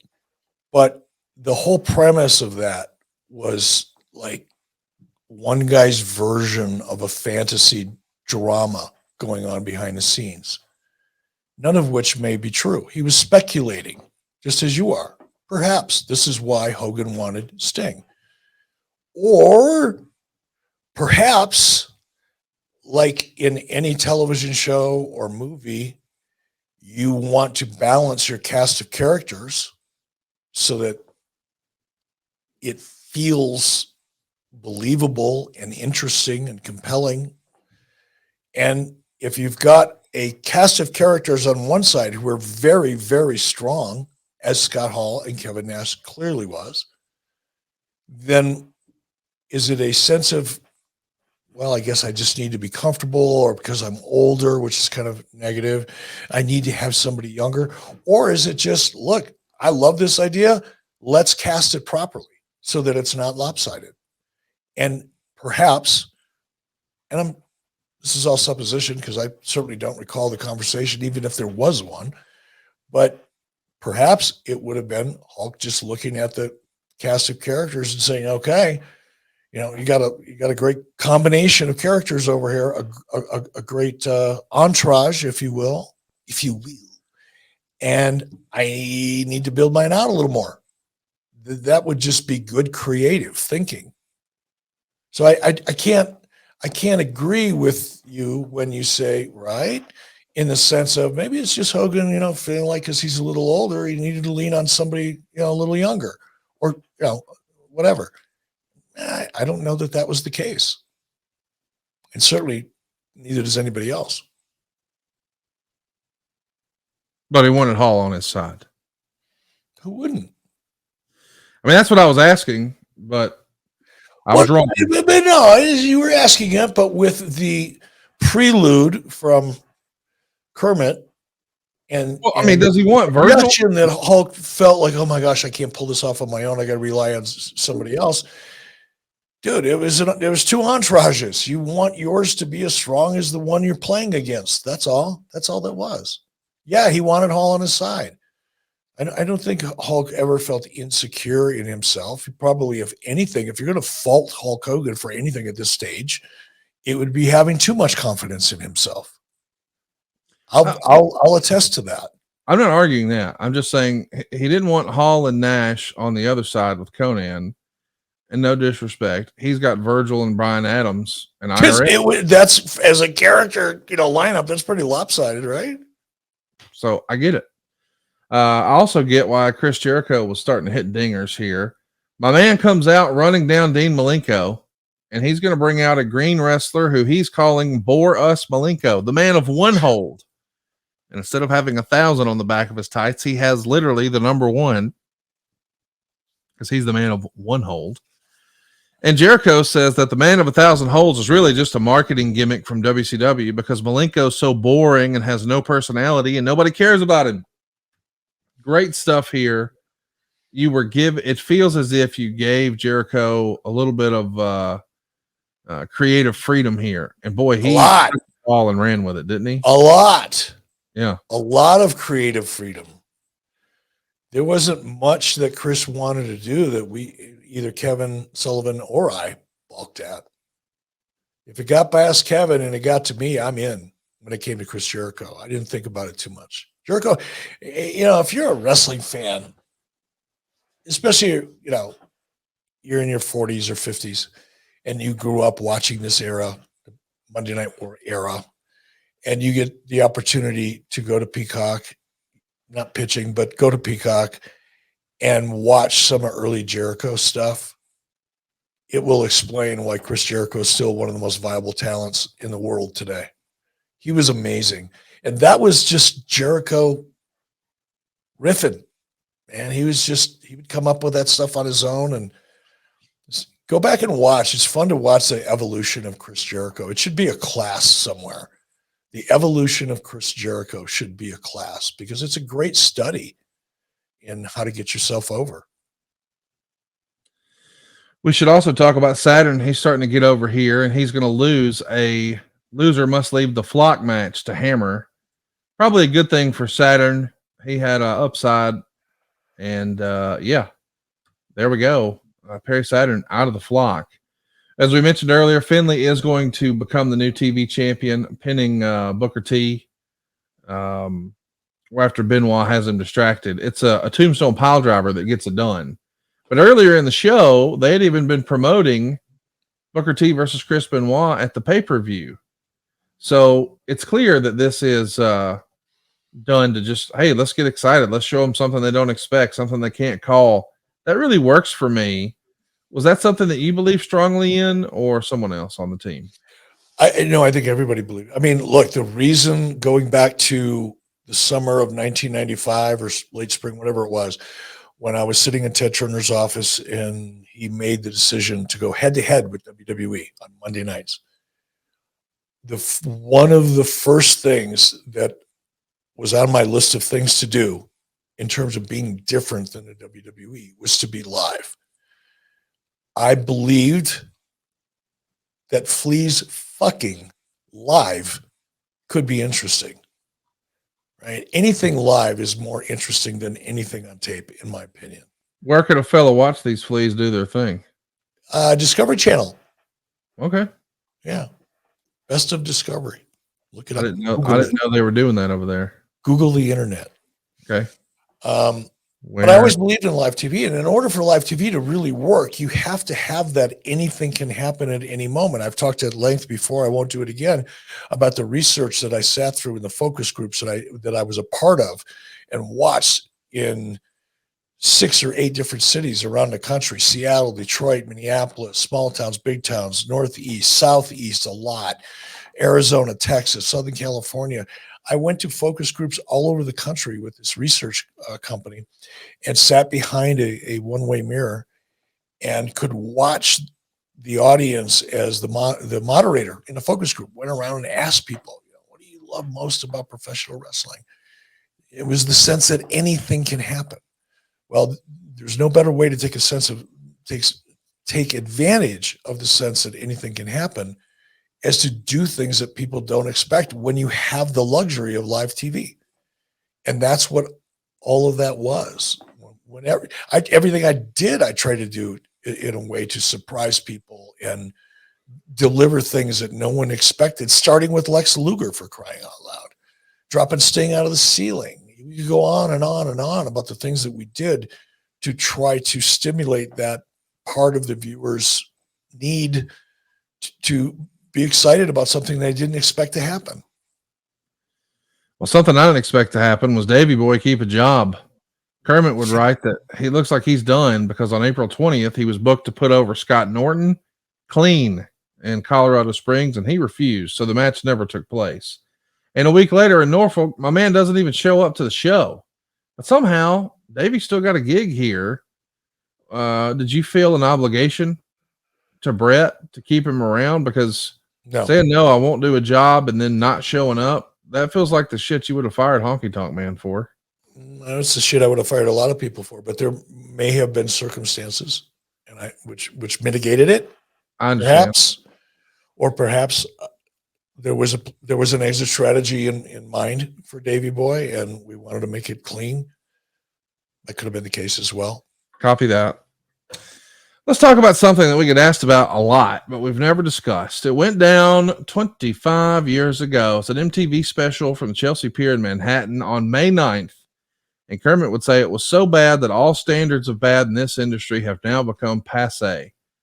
But it's not exactly all your fault. The real problem is that there's pouring rain and it's windy as hell, and this is an outdoor event. So instead of having a huge crowd, there's like 4 dozen people there. And we've got Tony Schiavone and Zbyszko clearly not having a good time. They're outside in the rain, in the wind. This was supposed to be 8 matches for a 3-hour special. Instead, we get 1 match, and it's 90 seconds where the Public Enemy beat High Voltage, and the rest are just bad interviews and bad angles. And even that is so horrible, Conrad. That is so horrible. I feel bad for everybody involved as I'm sitting here now, 25 years later, or whatever it was.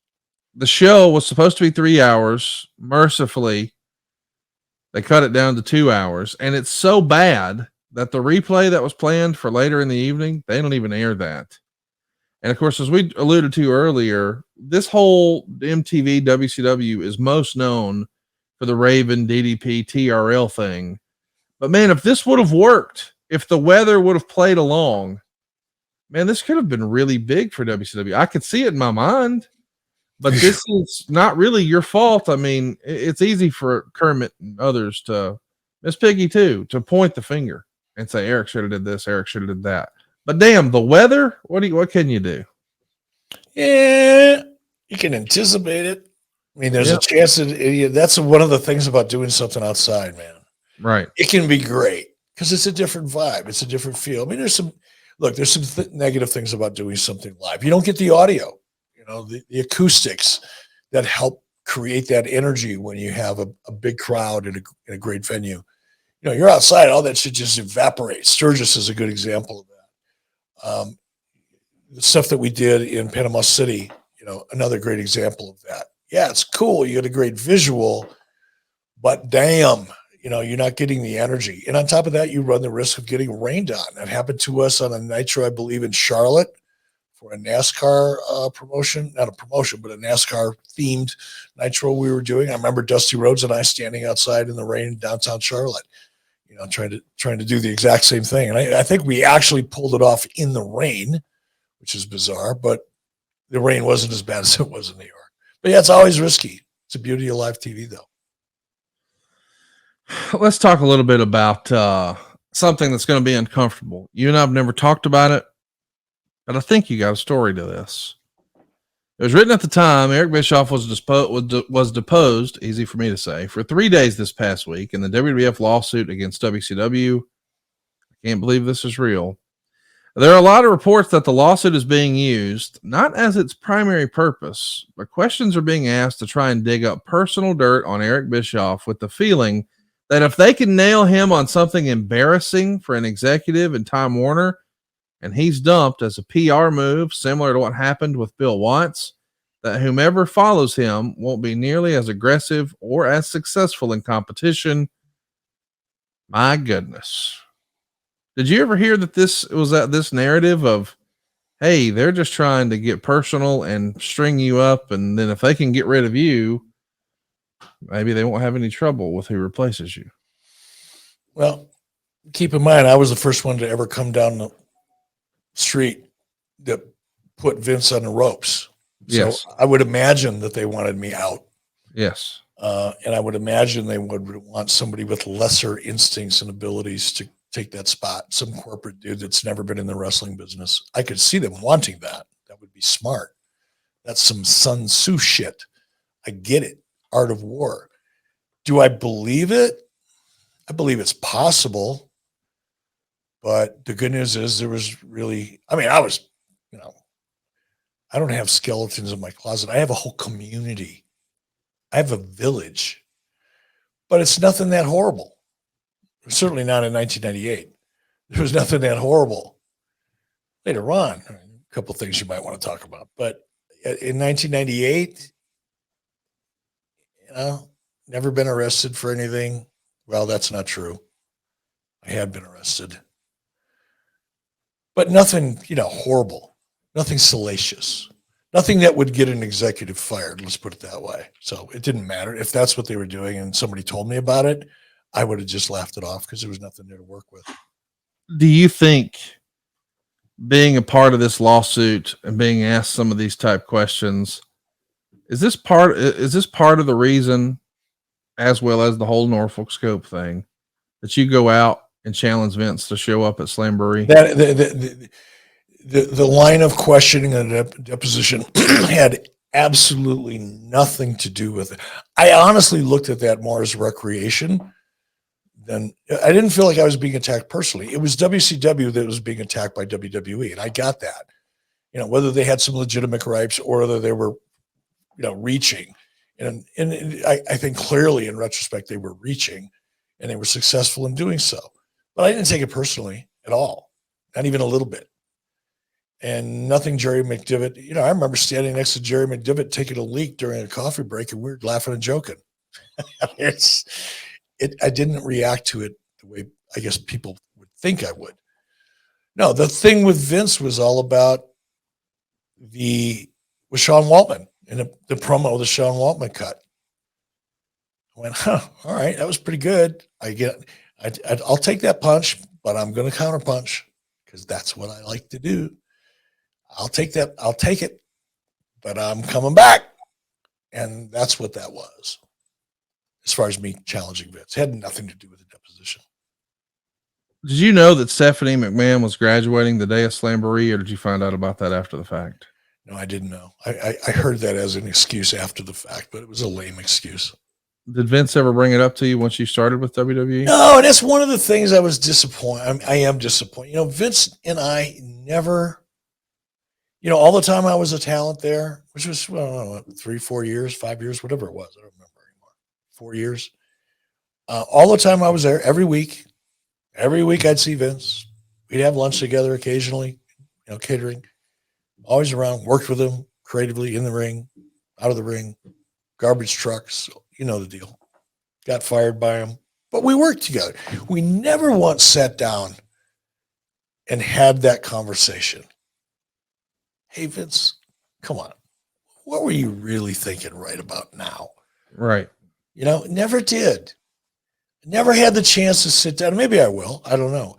But never had the chance to sit down in a relaxed environment, not in the studio or not in the venue necessarily, or in catering where there's a lot of people around.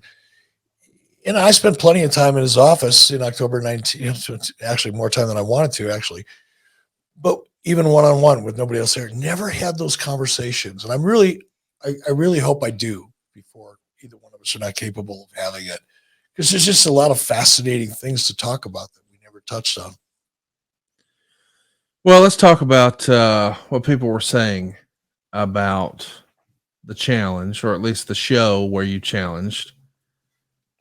It's a big rating. You get a 4.42 rating.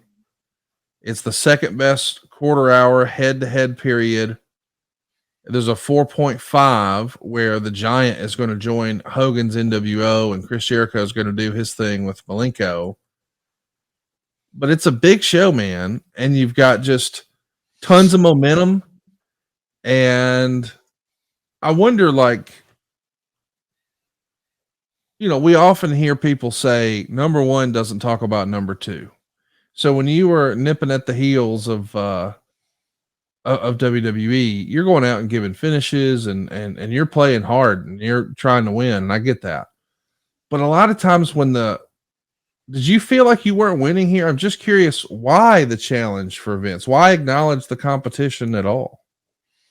Because the audience did. We were in the middle of what has become known as the Monday Night Wars. It wasn't like the audience wasn't aware of what each of us were doing on the show. The audience sat there every Monday night with a remote and bounced back and forth. So to not comment when we raised the bar as high as it was raised in the late 90s, and undeniably it was powerful weekly television.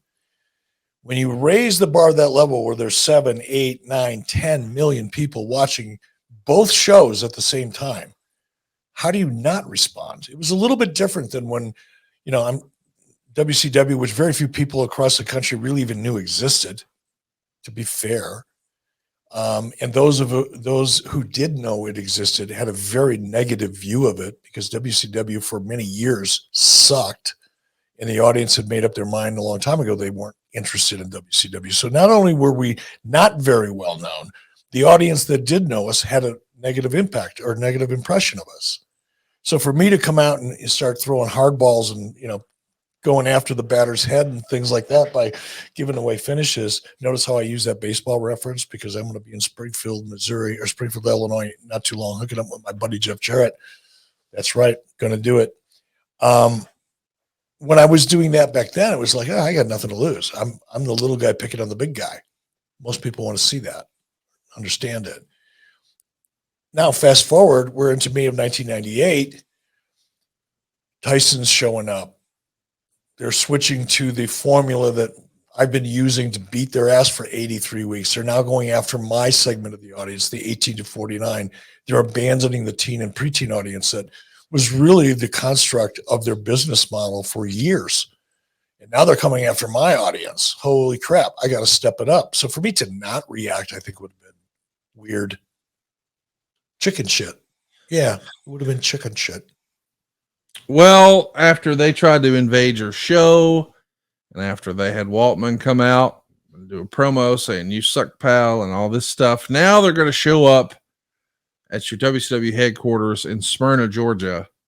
How are you made aware of this? Does Nick Lambros call you? Who calls you? I mean, the one that everybody talks about is the one at the arena, but there were others after. How do you find out about those? Probably through Janie Engel. Look, Scope was a big deal. I wish I would have been able to let them in the building because it would have made for great TV. It would have worked in my favor had I done that. But it didn't happen. And afterwards, showing up in the arena or showing up at CNN Center and things like that, to me, that wasn't that big of a deal. It wasn't that impressive. Showing up at Scope that was huge. Showing up at CNN Center was, I get it, but didn't have the impact. Let's talk about the way we can describe the two heads of these different organizations. At this time, I think you're 41 years old, and Meltzer, or Kermit the Frog, would describe you as a man riding a bike in a leather jacket with dyed hair. And he would describe Vince McMahon as a 52-year-old, also with dyed hair, strutting around in a sleeveless t-shirt 4 sizes too small, acting as if he's tougher than all of his wrestlers.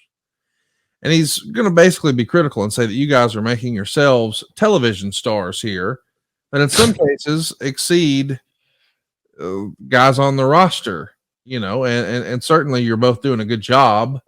But at any point when you're out here as a character and making these challenges and riding your motorcycle to the ring, does anybody bring you over and say, hey man, maybe there's too much Eazy-E and not enough Eric Bischoff? Okay. No, and that probably had a little bit to do with the record ratings, the record sellouts, the record revenues, the record pay-per-view buys, and the record licensing and merchandising. When everything's kind of working, not too many people come up to you and make suggestions about how to change things. Right. It was working, to suggest that, we were out there trying to make ourselves television stars. We were. That's all. Vince McMahon was a powerful television character, and so was Eric Bischoff at that time. I had more heat than a lot of people on the roster, not because I was forcing myself down anybody's throat, but just because I was fucking good at it. Listen, you were great at it. No argument about that. But I'm wondering what the benefit of hindsight. And it's easy for us to, I see people being critical of AEW creative right now. And they say, oh, their business is here and their creative is there and blah, blah, blah. The dudes just sold 60,000 tickets. So they're doing something right.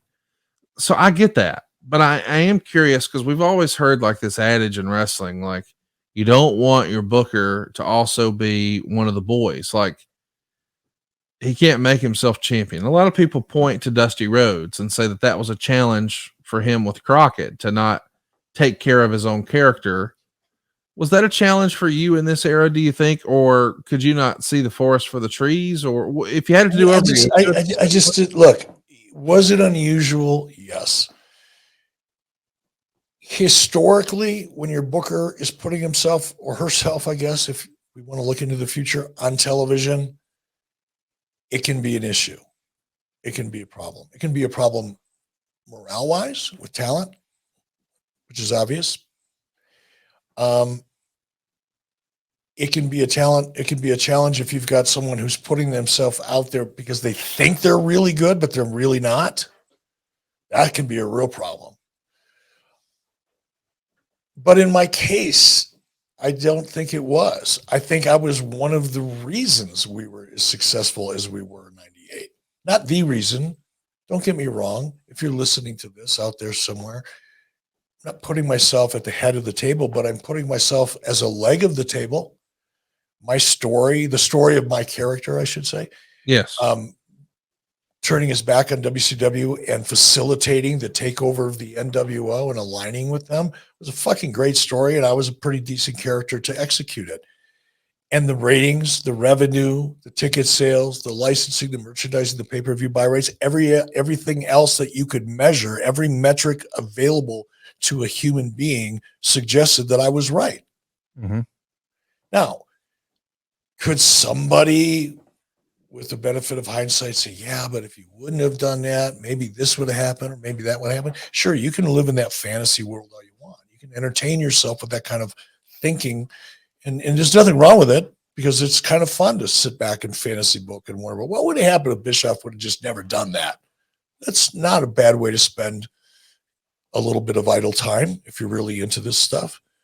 But if you just look at the facts and the information and the data that was available, I hate to use the word, it's another word being abused anymore, but the information that was available to us at the time, any way you could measure success, it was successful. So I just, you hit it yourself, second highest rated quarter head to head, me challenging Vince McMahon. So what was wrong with that again? What should I have done differently? I don't know. I can see someone having that opinion, but I don't share it.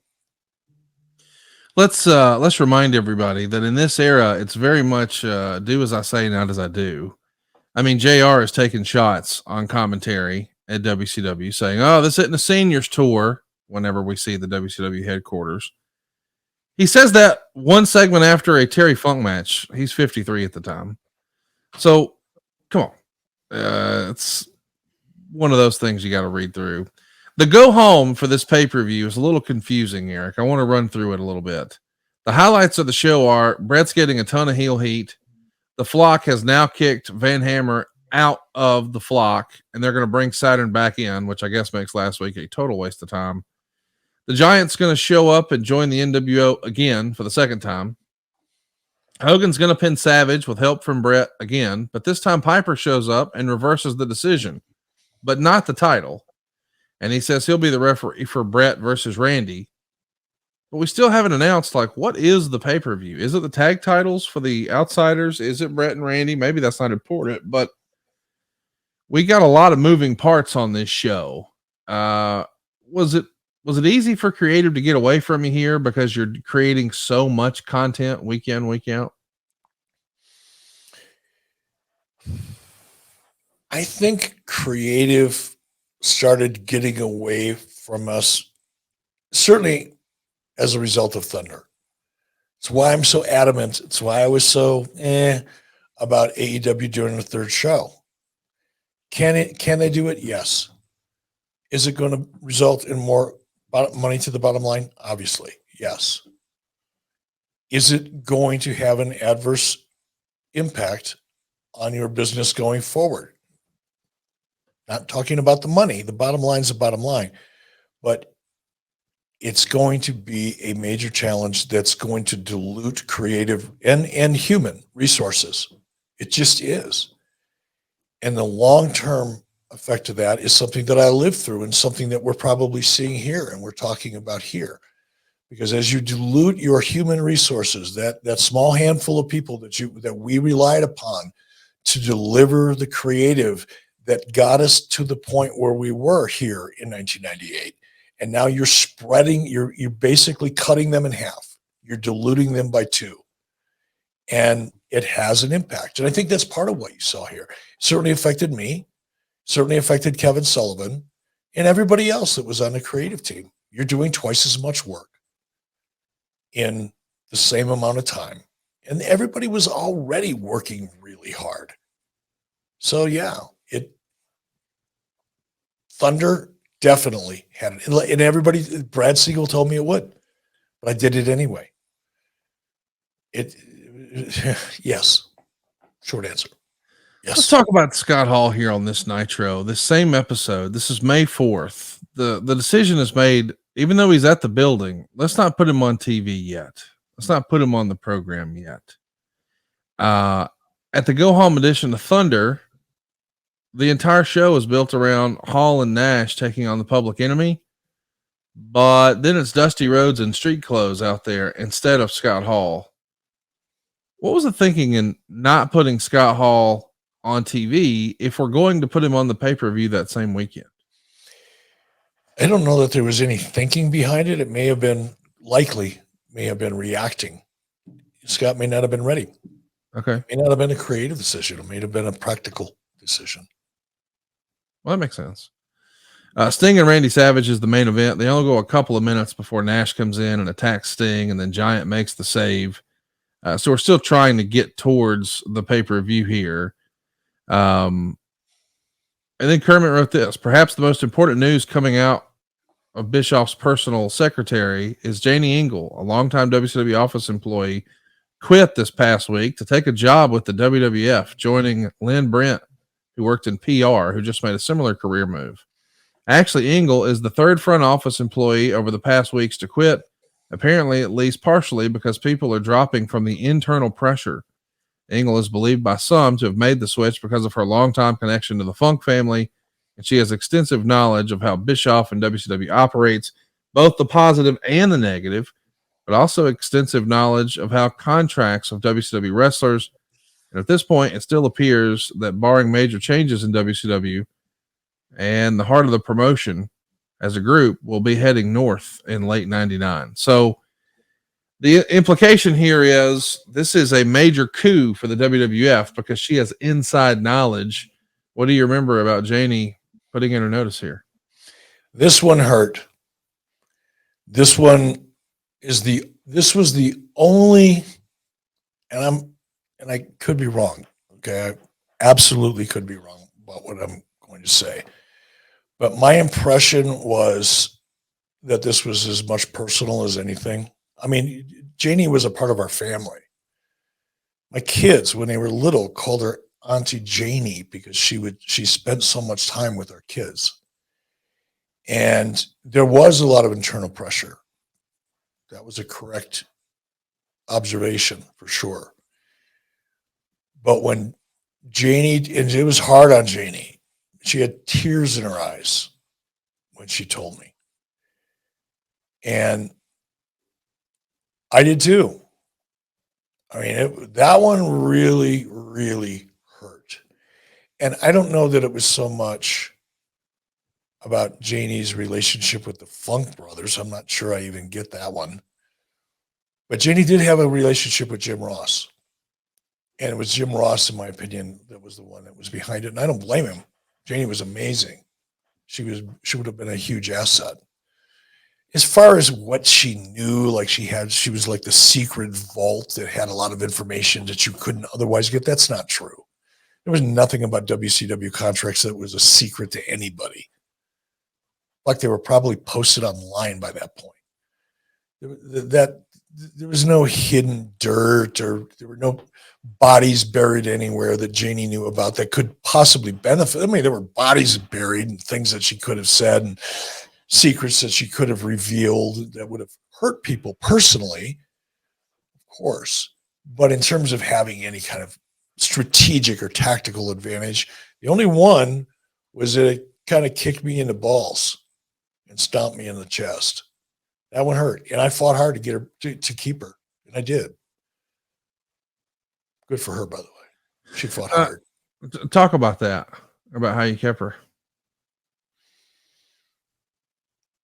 I don't know that I begged. It's possible. Probably not in an overt way, but there would have been some pleading in my dialogue. Kidding aside, not trying to be smart ass about it. I said, Janie, what is it going to take? Part of it was me, right? I was a handful back then. I promised to get. I was focused. I was determined. I didn't have a lot of patience with people. So Janie was right outside of my office. She'd either hear it, people would come to her, whatever. I mean, she was the buffer between me and everybody else. They had to get through her to get to me in most cases, not everybody. And that was hard for her at the time. I was a little hard to deal with back then because I was aggressive, because I was focused, because I didn't have a lot of patience and time for bullshit. And I didn't try to pretend. I didn't have a good corporate image that I would put forth during the process of not wanting to deal with certain situations or people. I would just, what you see is what you get. I was not a lot different then than I am now. Probably my volume was turned up quite a bit. My energy level was turned up a lot, but I didn't sugarcoat. That's the best way to say it. I didn't sugarcoat anything, and I was pretty aggressive at the time. And some people thrived on that, and a lot of people didn't. And Janie was stuck in the middle of it all. So I had to promise her I would change the way I was going to conduct myself, at least around her. I got her as an assistant. That was a big part of it because she was so overworked.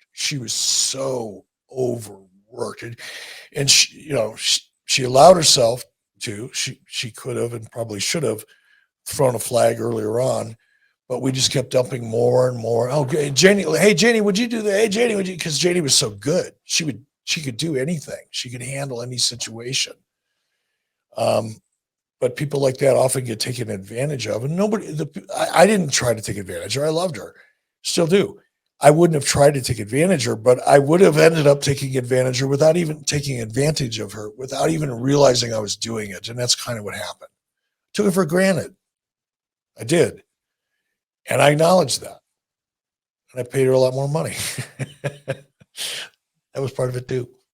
Well, she was probably looking for something fresh. And if you are too, and you want to save some money, can I recommend HelloFresh, America's #1 meal kit? Man, we want you to skip the trip to the grocery store. Just count on HelloFresh to make home cooking easy, fun, and affordable.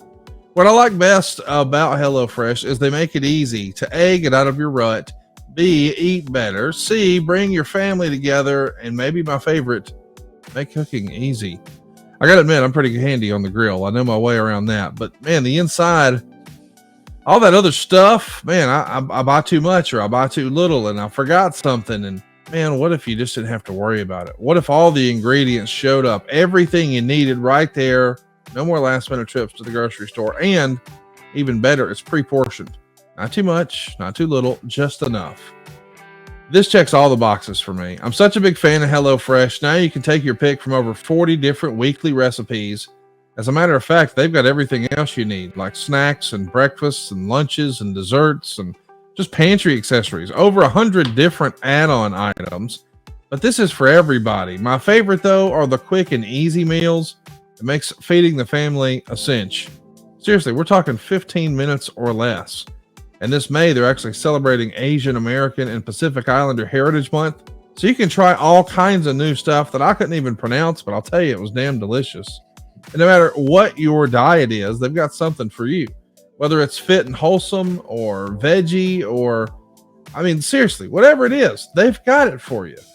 Not only that, it's cheaper. That's right. You can save money by skipping the trip to the grocery store because you overbuy. You buy two of the same thing, you buy too much, and all that stuff just goes to waste. By the way, it's even 25% cheaper than takeout. And you don't have to be a pro in the kitchen. That's where I got intimidated. I have to be honest. When I first saw some of the dishes, I was like, I don't know that I can make that. Buddy, it's so easy. It's like, it's numbered for you. There's photos. You don't have to be a guru in the kitchen to make this happen. And it's going to taste delicious. It's got everything you want, nothing you don't want. They've got professional dietitians here making sure that everything's exactly where it should be. I also want to mention this. It's fresh. It's not just a marketing thing. It's more than just a name. It goes from farm to your house in less than 7 days. So you know it's fresh. It's been a home run in my life. I think you're going to love it too. The wife and I are going to do it again tonight. I can't wait to hear what your experience has been like with HelloFresh because it was something for fun for she and I to do. Check it out right now. Go to HelloFresh.com/83weeks16 and use the promo code 83weeks16 for 16 free meals plus free shipping. That's 83weeks16 and use the code 83weeks16. You'll get 16 free meals plus free shipping. How do you beat 16 free meals, Eric? HelloFresh, America's #1 meal kit. This is the real deal, dude. It is indeed. All right, man, we're finally here. Let's talk about it. This show got 56.2% thumbs up. And the lead right away in the Observer is all about you. Before we talk about what Kermit had to say, let's talk about how the business is hot. As a reminder, the prior year at Slamboree, you had Ric Flair, Roddy Piper, and Kevin Green in a 6-man taking on Hall and Nash and 6. That did 165,000 buys.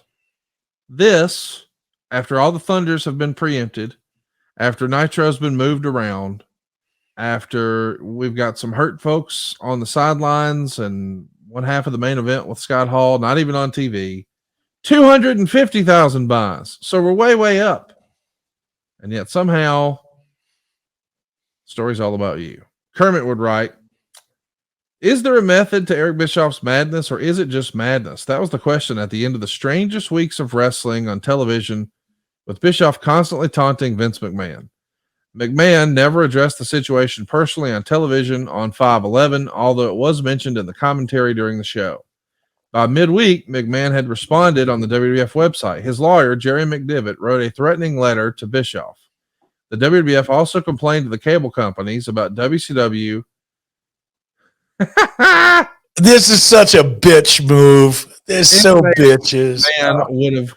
I mean, that is a genius move. You have to admit that's smart legally of him, because they're going to say that you are sort of insinuating that he might be there at the pay-per-view. And of course, by the end of the week, Gene Okerlund on the WCW hotline and Jim Ross on the WWF hotline, they're rip-roaring, ready to go. Quote, Bischoff, on the other hand, was totally out of control, doing interviews on Thunder on May 14th from Durham, New Hampshire, in one of which he read the McDivitt letter, a training video which aired twice, showing him preparing for the match that wasn't going to take place, and then teased throughout the pay-per-view that McMahon might be there before having Michael Buffer introduce a Bischoff versus McMahon match with McMahon not being there. The fans counted McMahon out of the ring, and Bischoff had the ref award himself the match via forfeit. Listen, I really do like you having Michael Buffer out there to introduce you and Vince. That's great stuff. But talk to me about the letter that you got, because that is just super fun for me. Yeah, I don't remember the contents of the letter, but I remember getting it. You know, as far as, again, the idiot, the tapeworm, you call him Kermit, I call him the tapeworm, because he is a parasite. But the tapeworm, of course, Eric Bischoff was totally out of control. Quite the contrary. I went to legal counsel, Turner Legal, and said, here's what I'm going to do. Any issue with this? Got the green light. So not only was I not out of control, I was probably in more control as an executive than any time that I had been up until that point, because we were, knee deep in a lawsuit. You kind of learn that you got to go with the program. Anyway, I thought because I thought it was a bitch move. I just thought it was a bitchy move. I'm going to complain to the cable companies. Big Bad Turner's picking on me, and Eric Bischoff's making it look like I'm coming to his show. It's such a bitch move. A prudent, but it makes you look like a bitch. Yeah. And I wanted to have fun with it. And I did. Under control, no less. Amazing. Let's talk about the actual matches. Before we do, I should remind everybody, it's a sellout. Surprise. 11,592 fans were there. They came to see me. 10,000 to see me. I was the star of the show. 10,936 fans paid $352,000. Another 107,000 in merch.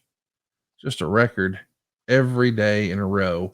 Out first is David Finlay, retaining his WCW title, pinning Chris Benoit in 14 minutes and 52 seconds. Really a great match, 3.25 stars. And when he hits the tombstone pile driver for the win, the crowd is silent, because no one could believe that Chris Benoit lost. Like, it seriously looked like you were building towards Benoit moving up the ladder, and instead Finlay beats him. But boy, it was a great match. It was a great match. This is a professional wrestler's wrestling match. This is the kind of match that people that love pro wrestling, whether they're professionals or fans, are going to sit back and watch. And this is good, solid, basic, but believable and beautiful wrestling. Let me go ahead and piss you off now, since you talked about how much you like the match, because I do too. If you're confused as to why, let me back that up. If you're keeping score, that makes 4 straight pay-per-view shows where Benoit has challenged for a title that he's lost. It's 6 losses in his last 7 pay-per-view matches. If you're confused as to why, reread the notes about the Pillman Memorial Show closely, and it'll all make sense. What in the world are we talking about here? I have no idea. I have no idea. I mean, it's not like you're punishing the guy for working that show. That's silly. No, or maybe we were trying to make, maybe we wanted, and again, I don't know. This one would have been a Calvin Sullivan, not an Eric Bischoff creative decision. But I'm guessing, knowing Kevin, he wanted to bring Benoit down so that he could fight his way back up. That would make sense to me, knowing Kevin.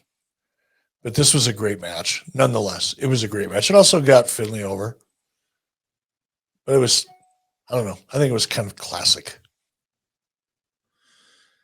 Next up, we got Lex Luger beating Brian Adams in 5 minutes and 5 seconds with a torture rack after Luger clocks Vincent with a forearm.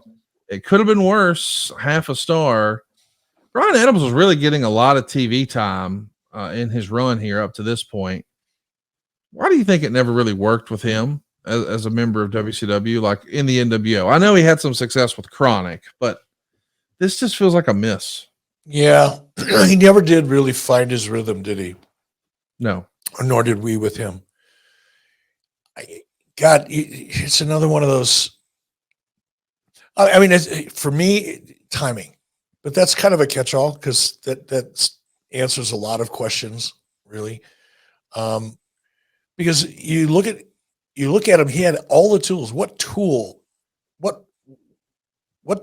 could you possibly hope for in a talent that he didn't have? He had the look, he had the body, he had the great voice. He was capable. He wasn't known for his promos, but having worked with him and listened to him even before I started working with him, he had the potential of being great on the mic. He was decent in WCW, but he had the potential of being great. So he had everything going for him. I don't know, man. Maybe it's just timing. Maybe with a guy like him, you got to come along when there's a strong need for something new and big and fresh.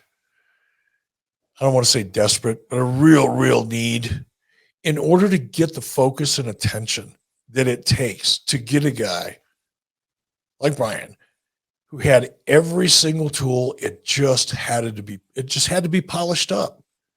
Not everything fit quite right. It was so close, but not quite. And to get to that next level requires help, attention, focus from a lot of people. And I think when you come into a company that's super hot, like we were at that time when Brian came in, desperation wasn't there. And perhaps that's it, because it certainly wasn't lack of potential. Or existing ability, not just potential. Right. But even existing abilities, he wasn't really taking. We didn't really take advantage of what we had in him. One of my favorite moments in WCW history happened on this show, and it's not your false flag operation with Vince McMahon. It's a cruiserweight. I take exception to that. The best part of this match, you got to go watch it. It's match number 3. It's a 15-man cruiserweight battle royal. Winner gets a title shot at Chris Jericho. Jericho thinks, I'll take it from here, Junior, and runs Dave Pinzer off from ringside. And he is hilarious. You've got to hear him introduce these guys. He intentionally messes up their names and their hometowns and where they're from.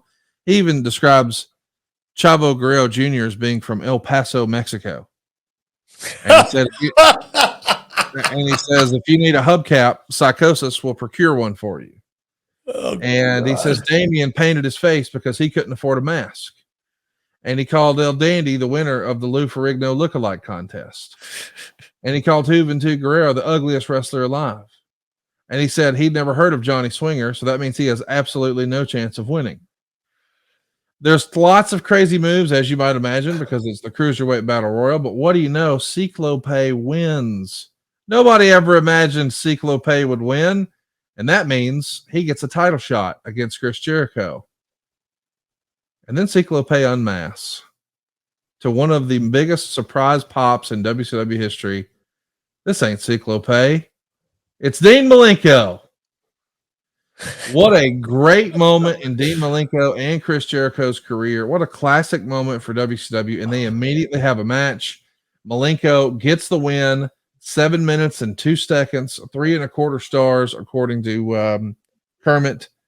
Man, this had the most heat for anything on the show. Just fantastic. Go out of your way to watch the Battle Royal in this match. This whole angle, the execution, Jericho's out of 10 here. I loved it, man. Who else can we give some flowers to about this? Absolutely. In a neck and neck finish, Kevin Sullivan. It's fantastic. I mean, this is classic Chris. And I would not be shocked if you ever, or I ever get a chance to talk to Kevin and ask this very question. Where did this all start? Because I wouldn't expect him to know either. But I hate it when people ask me those questions because nobody ever knows where an idea actually started, right? Sometimes they just blow up in a room. But just the tone of it in the history and the pattern that we've seen with Chris Jericho over the decades, I bet you this started out as a Chris Jericho, Dean Malenko idea. Kevin Sullivan got involved. Cleaned it, polished it, helped time it, in terms of the arc of that story. But this has Chris Jericho and Kevin Sullivan's fingerprints all over it. And I'm not sure which one of them handled it the most. Toss up. Chris may know, and I'm going to ask, because this is so entertaining, by the way. But yeah, just love the setup. We can see the story just based on the way you set up this show so far. Chris Jericho comes out, runs down Dean Malenko, the most boring man. They basically pisses all over him. Dean doesn't even hardly respond. He just kind of fits the bill, right? Stays in the background.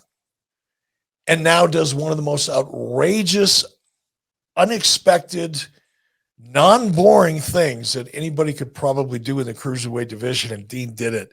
This is Chris Jericho for sure, and Kevin Sullivan all over it. I love this. I didn't even know this was coming. I'm so excited about this. I'm going to go back and watch it. Dude, it's so good. I love it so much. And the other thing I really like on this show is Tony Schiavone's remark. We see a white limo pull up in the back. And, of course, we're waiting on the arrival of Vince McMahon. That's the thread throughout the whole show. So we see this limo pull up out back. We hear Tony Schiavone on commentary say, "We'll know if it's McMahon if we see Jim Ross get out of the limo carrying Vince's bags." And Meltzer would say, "Let's just say the extreme professional jealousy that spurred that remark is something that dates back to 89 when Ross took over for Schiavone as the host of World Championship Wrestling and Is No Work." I love it, man. Even the announcer is getting a little edgy. I mean, JR had been on the other channel, so it was Tony's time here. Good stuff. And by the way, I just want to add, just to remind everybody, this is before Mick Foley wins the world title. Just throwing it out. DDP is going to be wrestling Raven in a Bowery death match with a cage on top using a 10 count rules instead of pinfalls. 14 minutes and 35 seconds. Sort of a basic ECW weapons style match. 2.5 stars. There's going to be a guy out here wearing a SWAT team helmet. He's going to take it off or reveal a Mortis mask and then take off the mask. And then we've got Kidman. And I mean, there's lots of interference here, but some goofy SWAT stuff too. Lots of weapons. Is this something? I mean, I know Raven was high on this. What did DDP think of all the gimmicks and props and all that sort of stuff? He was there for it. Page didn't mind that kind of stuff. He liked it. I hated it. Right. I just hated it. But no, Page was up for it. You know, in the chemistry between in a friendship as a result of, or the chemistry as a result of the friendship in the history between Raven and Page. I'm sure Page was excited to do it, knowing him. I'll tell you, placement on a card is important. I would not have wanted to have followed the Cruiserweight Battle Royal, but I guess it makes sense if you're going to do the crazy cage. But coming out of the cage and all the violence, I don't know that I would have wanted to do a a wrestling match. And that's what Eddie Guerrero and Ultimo Dragon are tasked with doing. They have arguably the best match on the card. I mean, really, when I say Eddie Guerrero wrestled Ultimo Dragon, you probably already knew that. They go 3 1/4 stars. They get 11 minutes and 9 seconds. It's a really, really good match, but unfortunately, the crowd's kind of dead for all of this because they've just seen a crazy cage match with all these weapons. It eventually leads to Chavo. You know, Chavo is walking around wearing an Eddie Guerrero's my favorite wrestler shirt. And after the match, Chavo is so mad about Dragon losing that he puts the boots to Dragon so unmercifully that Eddie has to pull him off. And then Eddie slaps Chavo and dares him to slug him. But instead, Chavo kisses him on the cheek. I like the interaction here of Chavo and Eddie. That was a real story. And I don't know. I'm a fan of Chavo in this era. What do you think of Chavo and Eddie in this storyline you're putting together? I absolutely love the story. I didn't put it together. Again, this would have been a Kevin Sullivan thing along with Eddie. There is nothing about it I didn't thoroughly enjoy. And I think Chavo Guerrero, probably one of the most underrated performers in our lifetime, recent lifetime, last 20 years, 30 years. Chavo could have been a huge star. Timing didn't work right for Chavo. There may have been other issues, but for sure timing. He's an amazing performer. And he's got a great mind for storytelling and psychology. I can't believe he's still floating around out there, not being utilized.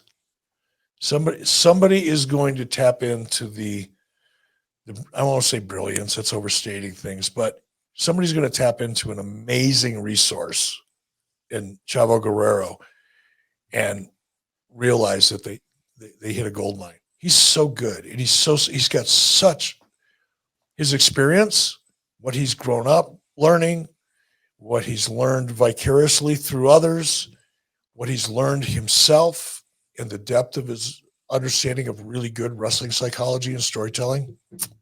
Somebody better snatch him up.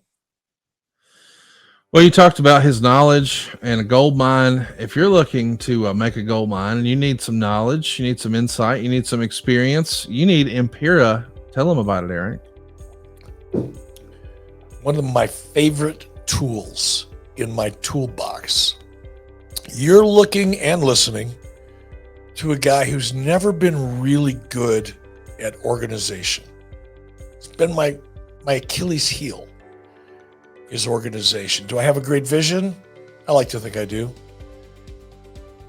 Do I have passion for the things that I'm interested in doing?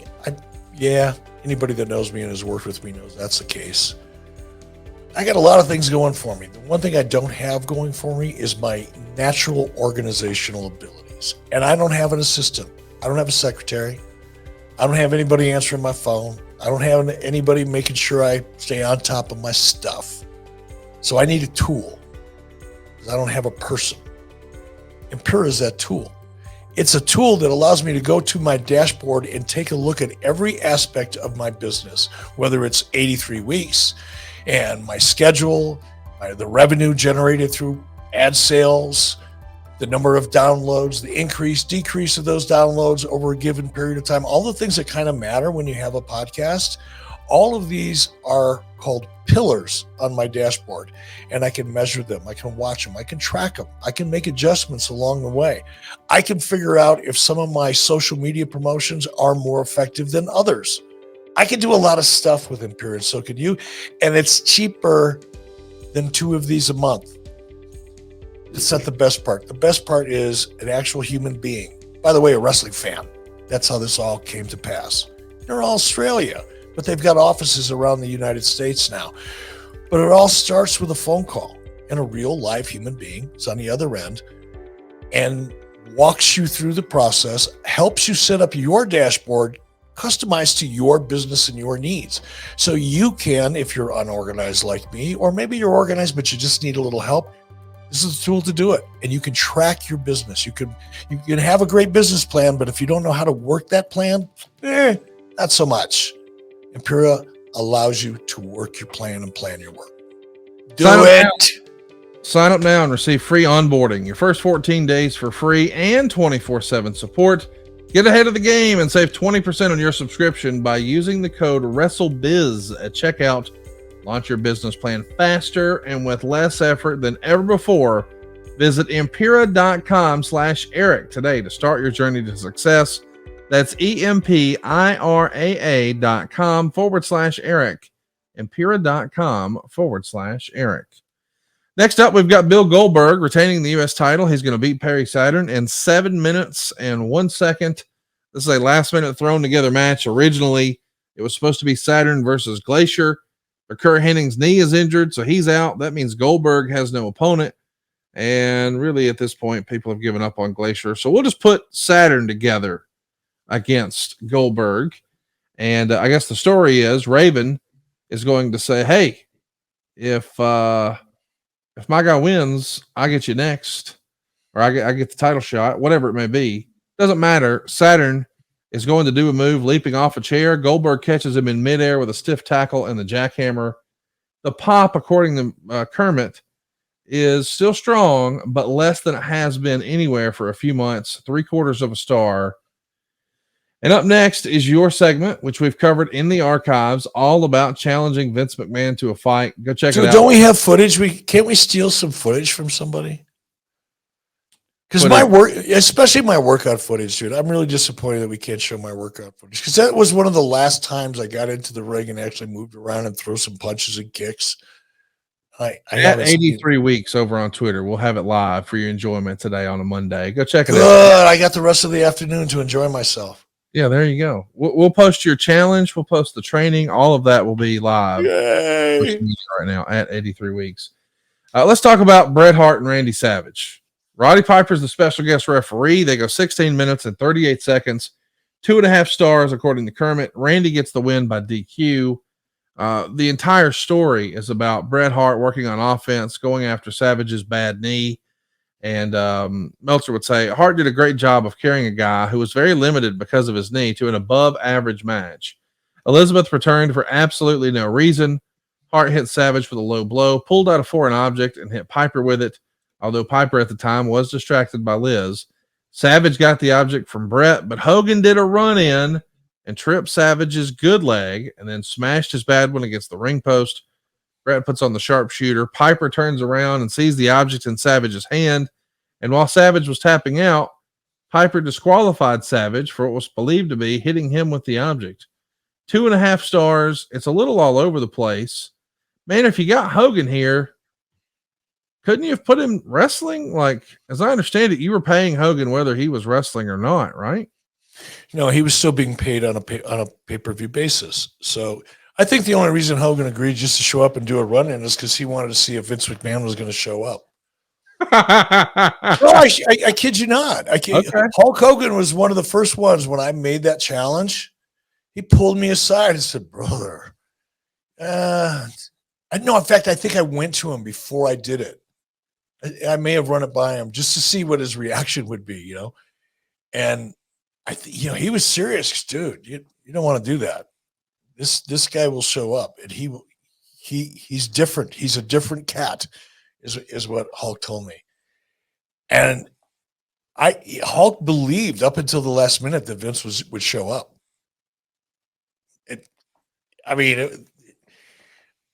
I'm not sure that's why he agreed to just do a run-in, but now that I'm sitting here thinking about it and talking about it, I think that's it. I think that's the only reason he said, "Yeah, I'll do a run-in. You fly me in because I want to see this happen." Let's talk about the main event. It's an interesting one. Sting and the Giant are going to beat Kevin Nash and Scott Hall to win the tag straps in 14:46. Dusty Rhodes is going to be in Kevin Nash and Scott Hall's corner. Hall and Nash get a huge babyface pop, which has got to be challenging because they're the bad guys. Sting and the Giant are going to be working as the faces, even if the fans don't really like them. But eventually the finish would see Rhodes put one of the tag belts on the apron. Hall picks it up and hits Nash with it. And then Giant pins Nash to win the titles. And apparently Nash suffered a legit concussion from the stiff belt shot. It gets a dud rating, but this is the end of Hall and Nash as a tag team here, the end of an era, the end of the Outsiders. And it's debated a lot, according to Kermit's work. Before the show, both Hall and Nash were heavily lobbying Bischoff to change his mind about the Hall turn, citing that in recent weeks, both Bret Hart and the Giant had turned, and that another 2 turns, both Hall and Dusty Rhodes at this point, when the fans are almost numb to hot shots, would probably leave everyone flat, which, as it turned out, was a correct prediction. In addition, the timing of the turn made virtually no sense, since Hall was scheduled to go into rehab after Nitro, this time for real, so he'll be unavailable for 4 to 6 weeks. Hall and Nash eventually agreed to the turn because ultimately Bischoff wouldn't budge, and they weren't looking to breach their contract, but insisted that when Hall returns, they still want to travel together and hang out together, even though they're going to be feuding. That was so weird. That was such a weird report. It is because they still want to hang out together. Well, guess what? They were anyway. They would have anyway. Baby faces and heels travel together all the time. Yes. You idiot. You tapeworm. You idiot. What a stupid thing to say. Listen, if you had it to do over again, would you have done this split this way? If you knew Scott had to go away, wouldn't it have made more sense? Keep them together, get the belts off of them, maybe injure Hall, explain his absence. And then if they're going to split, let's let it happen in a bigger moment and lead to a bigger match. Like Hall versus Nash could have been a top main event pay-per-view, no? That's fair. I don't know. It's hard to argue that. Right. It did feel rushed. There wasn't much of a setup behind it. It was a surprise, that we were digging for, that shocking moment that we wanted to use to create water cooler buzz that we did so effectively up until this point. And it was a miscalculation, bad judgment. Let's do a few questions, then we'll put a button on this one. On this day in WWE says, how much input did Jericho have in his weekly promos mocking Malenko? They were the highlight of the show. Yeah, like I said, a lot of this went down between Sullivan and Jericho and Malenko. I wasn't really involved in it. I wish I would have been so I could take some credit for it because it was just awesome. I would guess because I wasn't in the room. I'm sure Jericho ran a lot of it by Kevin, but I'm sure Kevin also gave Chris a lot of lead rope, gave him a lot of room to run because Chris was great at it. Ralph is carried. Look at all this crazy stuff that Chris did early in WCW. Some of the most entertaining stuff in the 90s. And that was when Chris was just relatively new and breaking into the business in a primetime way. He was pretty fresh on the scene, and he just tore it up. So I'm sure Kevin gave him a lot of room to run. Instagram, a wrestling historian, says, could you have taken Vince McMahon in a shoot fight? I don't know. I was certainly not at my peak back then, but I could still go. All right. I don't want to ask Eric Bischoff that question. Pretend I asked Eazy-E. No, I can't do that. I can't put myself in that frame of mind anymore. It's just I'm too old for it to relate to it anymore. I think I didn't care. Here I'll give you the Eazy-E version, but I'm going to tell you the truth first. I didn't really care. Hogan was convinced that Vince would just shred me. Yeah. He thought Vince would kill me. He says, you better have it. In fact, because of what Hogan told me, I pulled the Giant aside, Paul White, and said, okay, Paul, here's the deal. As I told Doug Dillinger, because a lot of people really believed that Vince was going to show up because of Savage and because of Hogan, people that knew Vince really, really well. Right. That knew that he wouldn't respond well to being called a chicken shit and challenged to a fight. And I would have agreed with them, now knowing Vince McMahon the way I've come to know him a little bit. Anyway, because of what Hogan said to me, I called Paul. I said, okay, Paul, here's the deal. Do not interfere. If this goes down, do not interfere unless it looks like it could be permanent. Meaning, if Vince McMahon is in there digging out one of my eyes, go ahead and throw a chair. Do whatever you need to do. But other than that, let it go. And this is going to sound weird to people, but I didn't care. Getting beat up is not the worst thing in the world. Trust me. I know that. It just is not. So I had no fear of getting beat. I've been beat up so many times that it's just, it's a speed bump. Sometimes it's a bigger speed bump than others. Sometimes you're going to have some body work done after the speed bump. But at the end of the day, it's just a moment in time, and it's not as bad as people are afraid it would be. And I'm thinking of it. And first of all, I had a fair amount of confidence in myself. I had fought guys as bigger than Vince McMahon in the past. I'd had enough experience, and I just wasn't insecure about it. Wasn't overconfident, and I didn't really care, to be honest. I figured if he came through the doors, I won. Right. That was really my attitude. If he walks through the doors, I won, no matter what else happens after that. And that really was my feeling. But in reality, are you kidding me? A jacked up bodybuilder whose only cardio is walking from one machine to the next machine to get his pump on is going to step into the ring with a first-degree black belt, a track record in amateur and professional kickboxing. Long before MMA was MMA, there was called the PKA. Yes, yours truly, ESPN, my first amateur fight. Come on, are you? Oh, and let's not forget, wrestled in high school, wrestled in college, AAU freestyle, Greco-Roman, and freestyle wrestling. I wrestled on the USA team freestyle team against Sweden. So yeah, I'm kind of comfortable on the ground. Doesn't bother me. I'm happy to stand up and dance, especially against a 50-some-odd-year-old refrigerator that's so jacked up he can't wipe his own ass. Yeah, I was feeling pretty good about it. Fight Plus is the ultimate digital platform for live sports and entertainment, and they're now offering a free 7-day trial at tryfight.com. Fight Plus is packed with a premium live event schedule, over 1,000 hours of live action every year, and a library of more than 4,000 hours on demand, plus exclusive content you can't get anywhere else. Fite is a great partner of ours. They support us, so let's support them. Give that free 7-day trial a shot, and you'll be a member for life. That's tryfight.com. tryfite.com. Thank you for that. All right. Thank you. Appreciate that. Easy. Michael Eldridge wants to know, Eric said in a previous episode that he was anti-groin kicks in karate tournaments. Hypothetically, if Vince had shown up for a match, would Eric have utilized a kick to the dick to get an upper hand? Nah, it's just a shitty way to go out. It takes absolutely no skill. Now, if there would have been a weapon involved, or if it would have been in a different situation where I felt my life was in danger, sure, I'll do it. It's a fight, not a sporting athletic event. But in this scenario with television cameras, now I'd have much rather swept him. I'd have worked his legs a little bit, got him thinking about that, maybe thrown a kick or two to the head. And when he wasn't quite ready for it, after he gassed himself out in about 35, 45 seconds, because he would not have caught me. Trust me when I tell you that. Would not have let him catch me. Then, yeah, I would have swept him and then stomped on him. Because stomping on somebody when they're on the ground, when they can't defend themselves, that's a definitive fuck you. And that was kind of what I was inclined to do. Adam Leeson wants to know, would Eric rather have Vince shown up or let DX in the tank?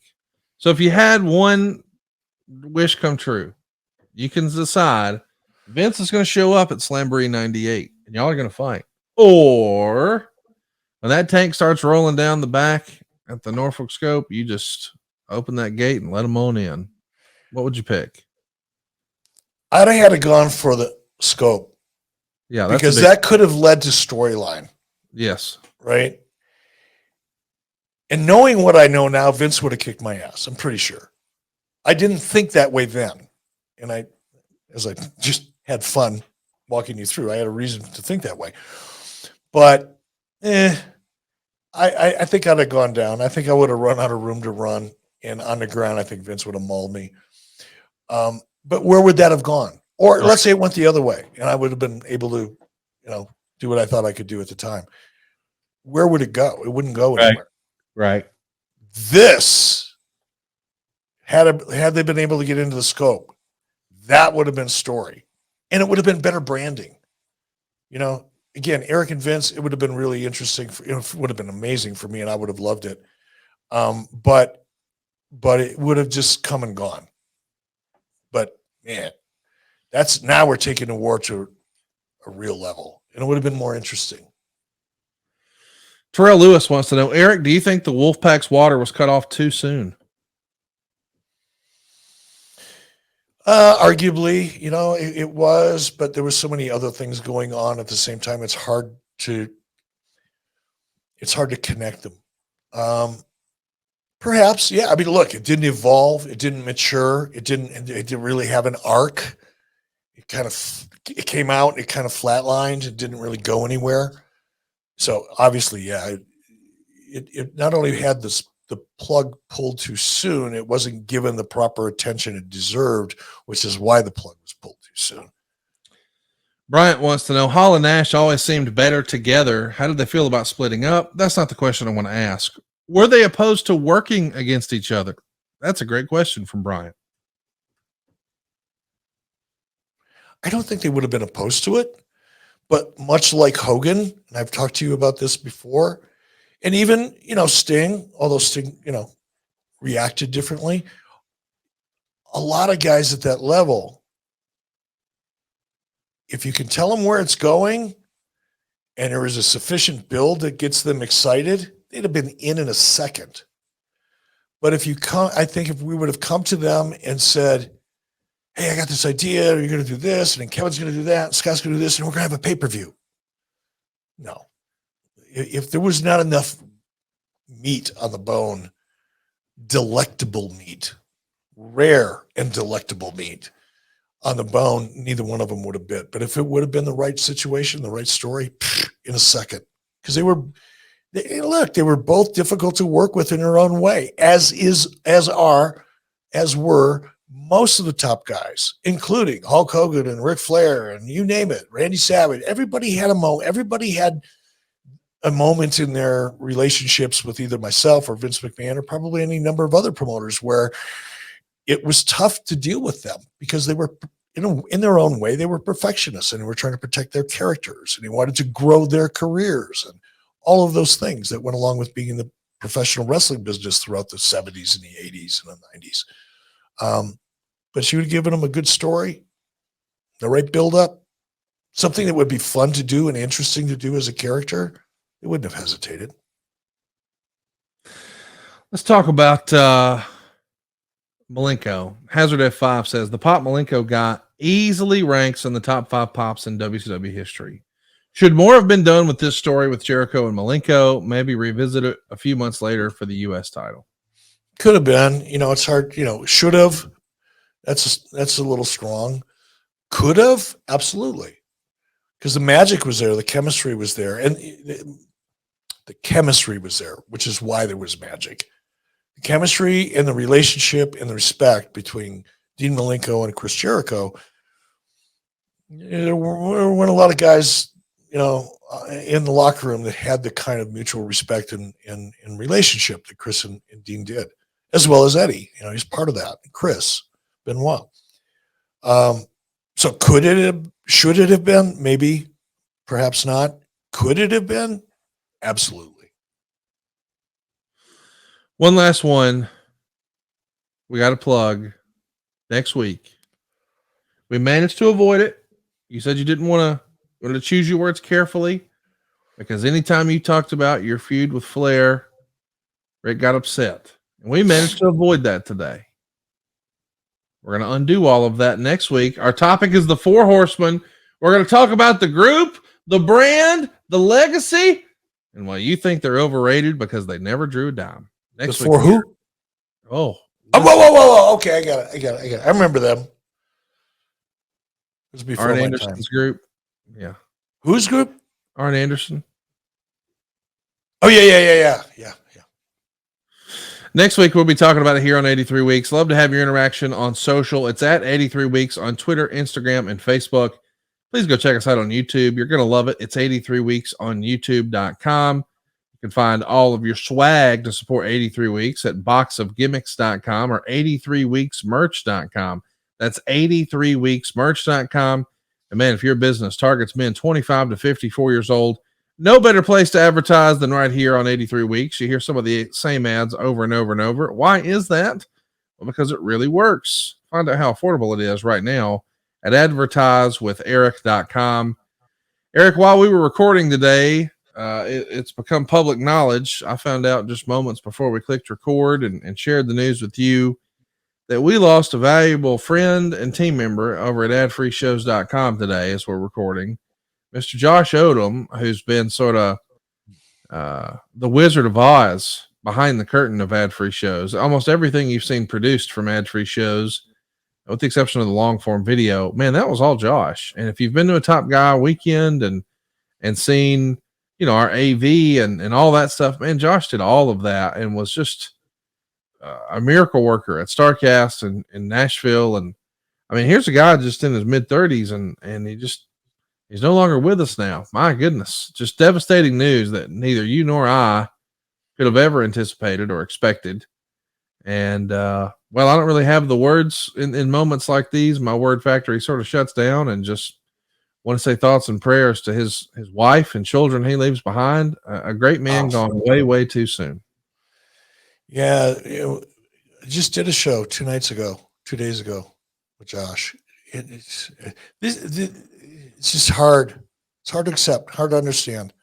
And like there's no words. There's nothing I'm going to say that's going to make any difference or make anybody feel any better. But sincerely feeling for Josh's wife and kids. Yeah, man, it sounds cliche, but sincerely, we loved him as a wrestling friend. I can't imagine those folks who knew him as their husband or their dad or their brother or their son. Just a great man. And I don't know. It's a shock. It's a reminder to me that tomorrow's not promised, and we need to do our best to let people know how we feel about him today. And I'm pretty guilty at times of putting one foot in front of the other and focusing on the next thing I have to do. And we all at times get a little stressed out about what we think is important stuff that we're supposed to handle, this thing or that thing. And something like this happens, and you kind of ask yourself, hey, is any of that shit really important? It's not. The people are important. So be sure to let the people around you know that they're important to you and what a big role they are in your life, and that you appreciate them and that you love them, because you may not have that chance someday and you'll regret it. And I don't know what I'm supposed to say here. I just know I'm going to miss our friend Josh. And I'm sorry if we were off our game today. We did our best to soldier on, but goodness gracious, man. In the scheme of things, talking about wrestling then, now, forever is always going to be fun, but it's not the most important thing. That's our family, right, E? Absolutely. See you down the road, Josh. See you guys next week right here on 83 Weeks.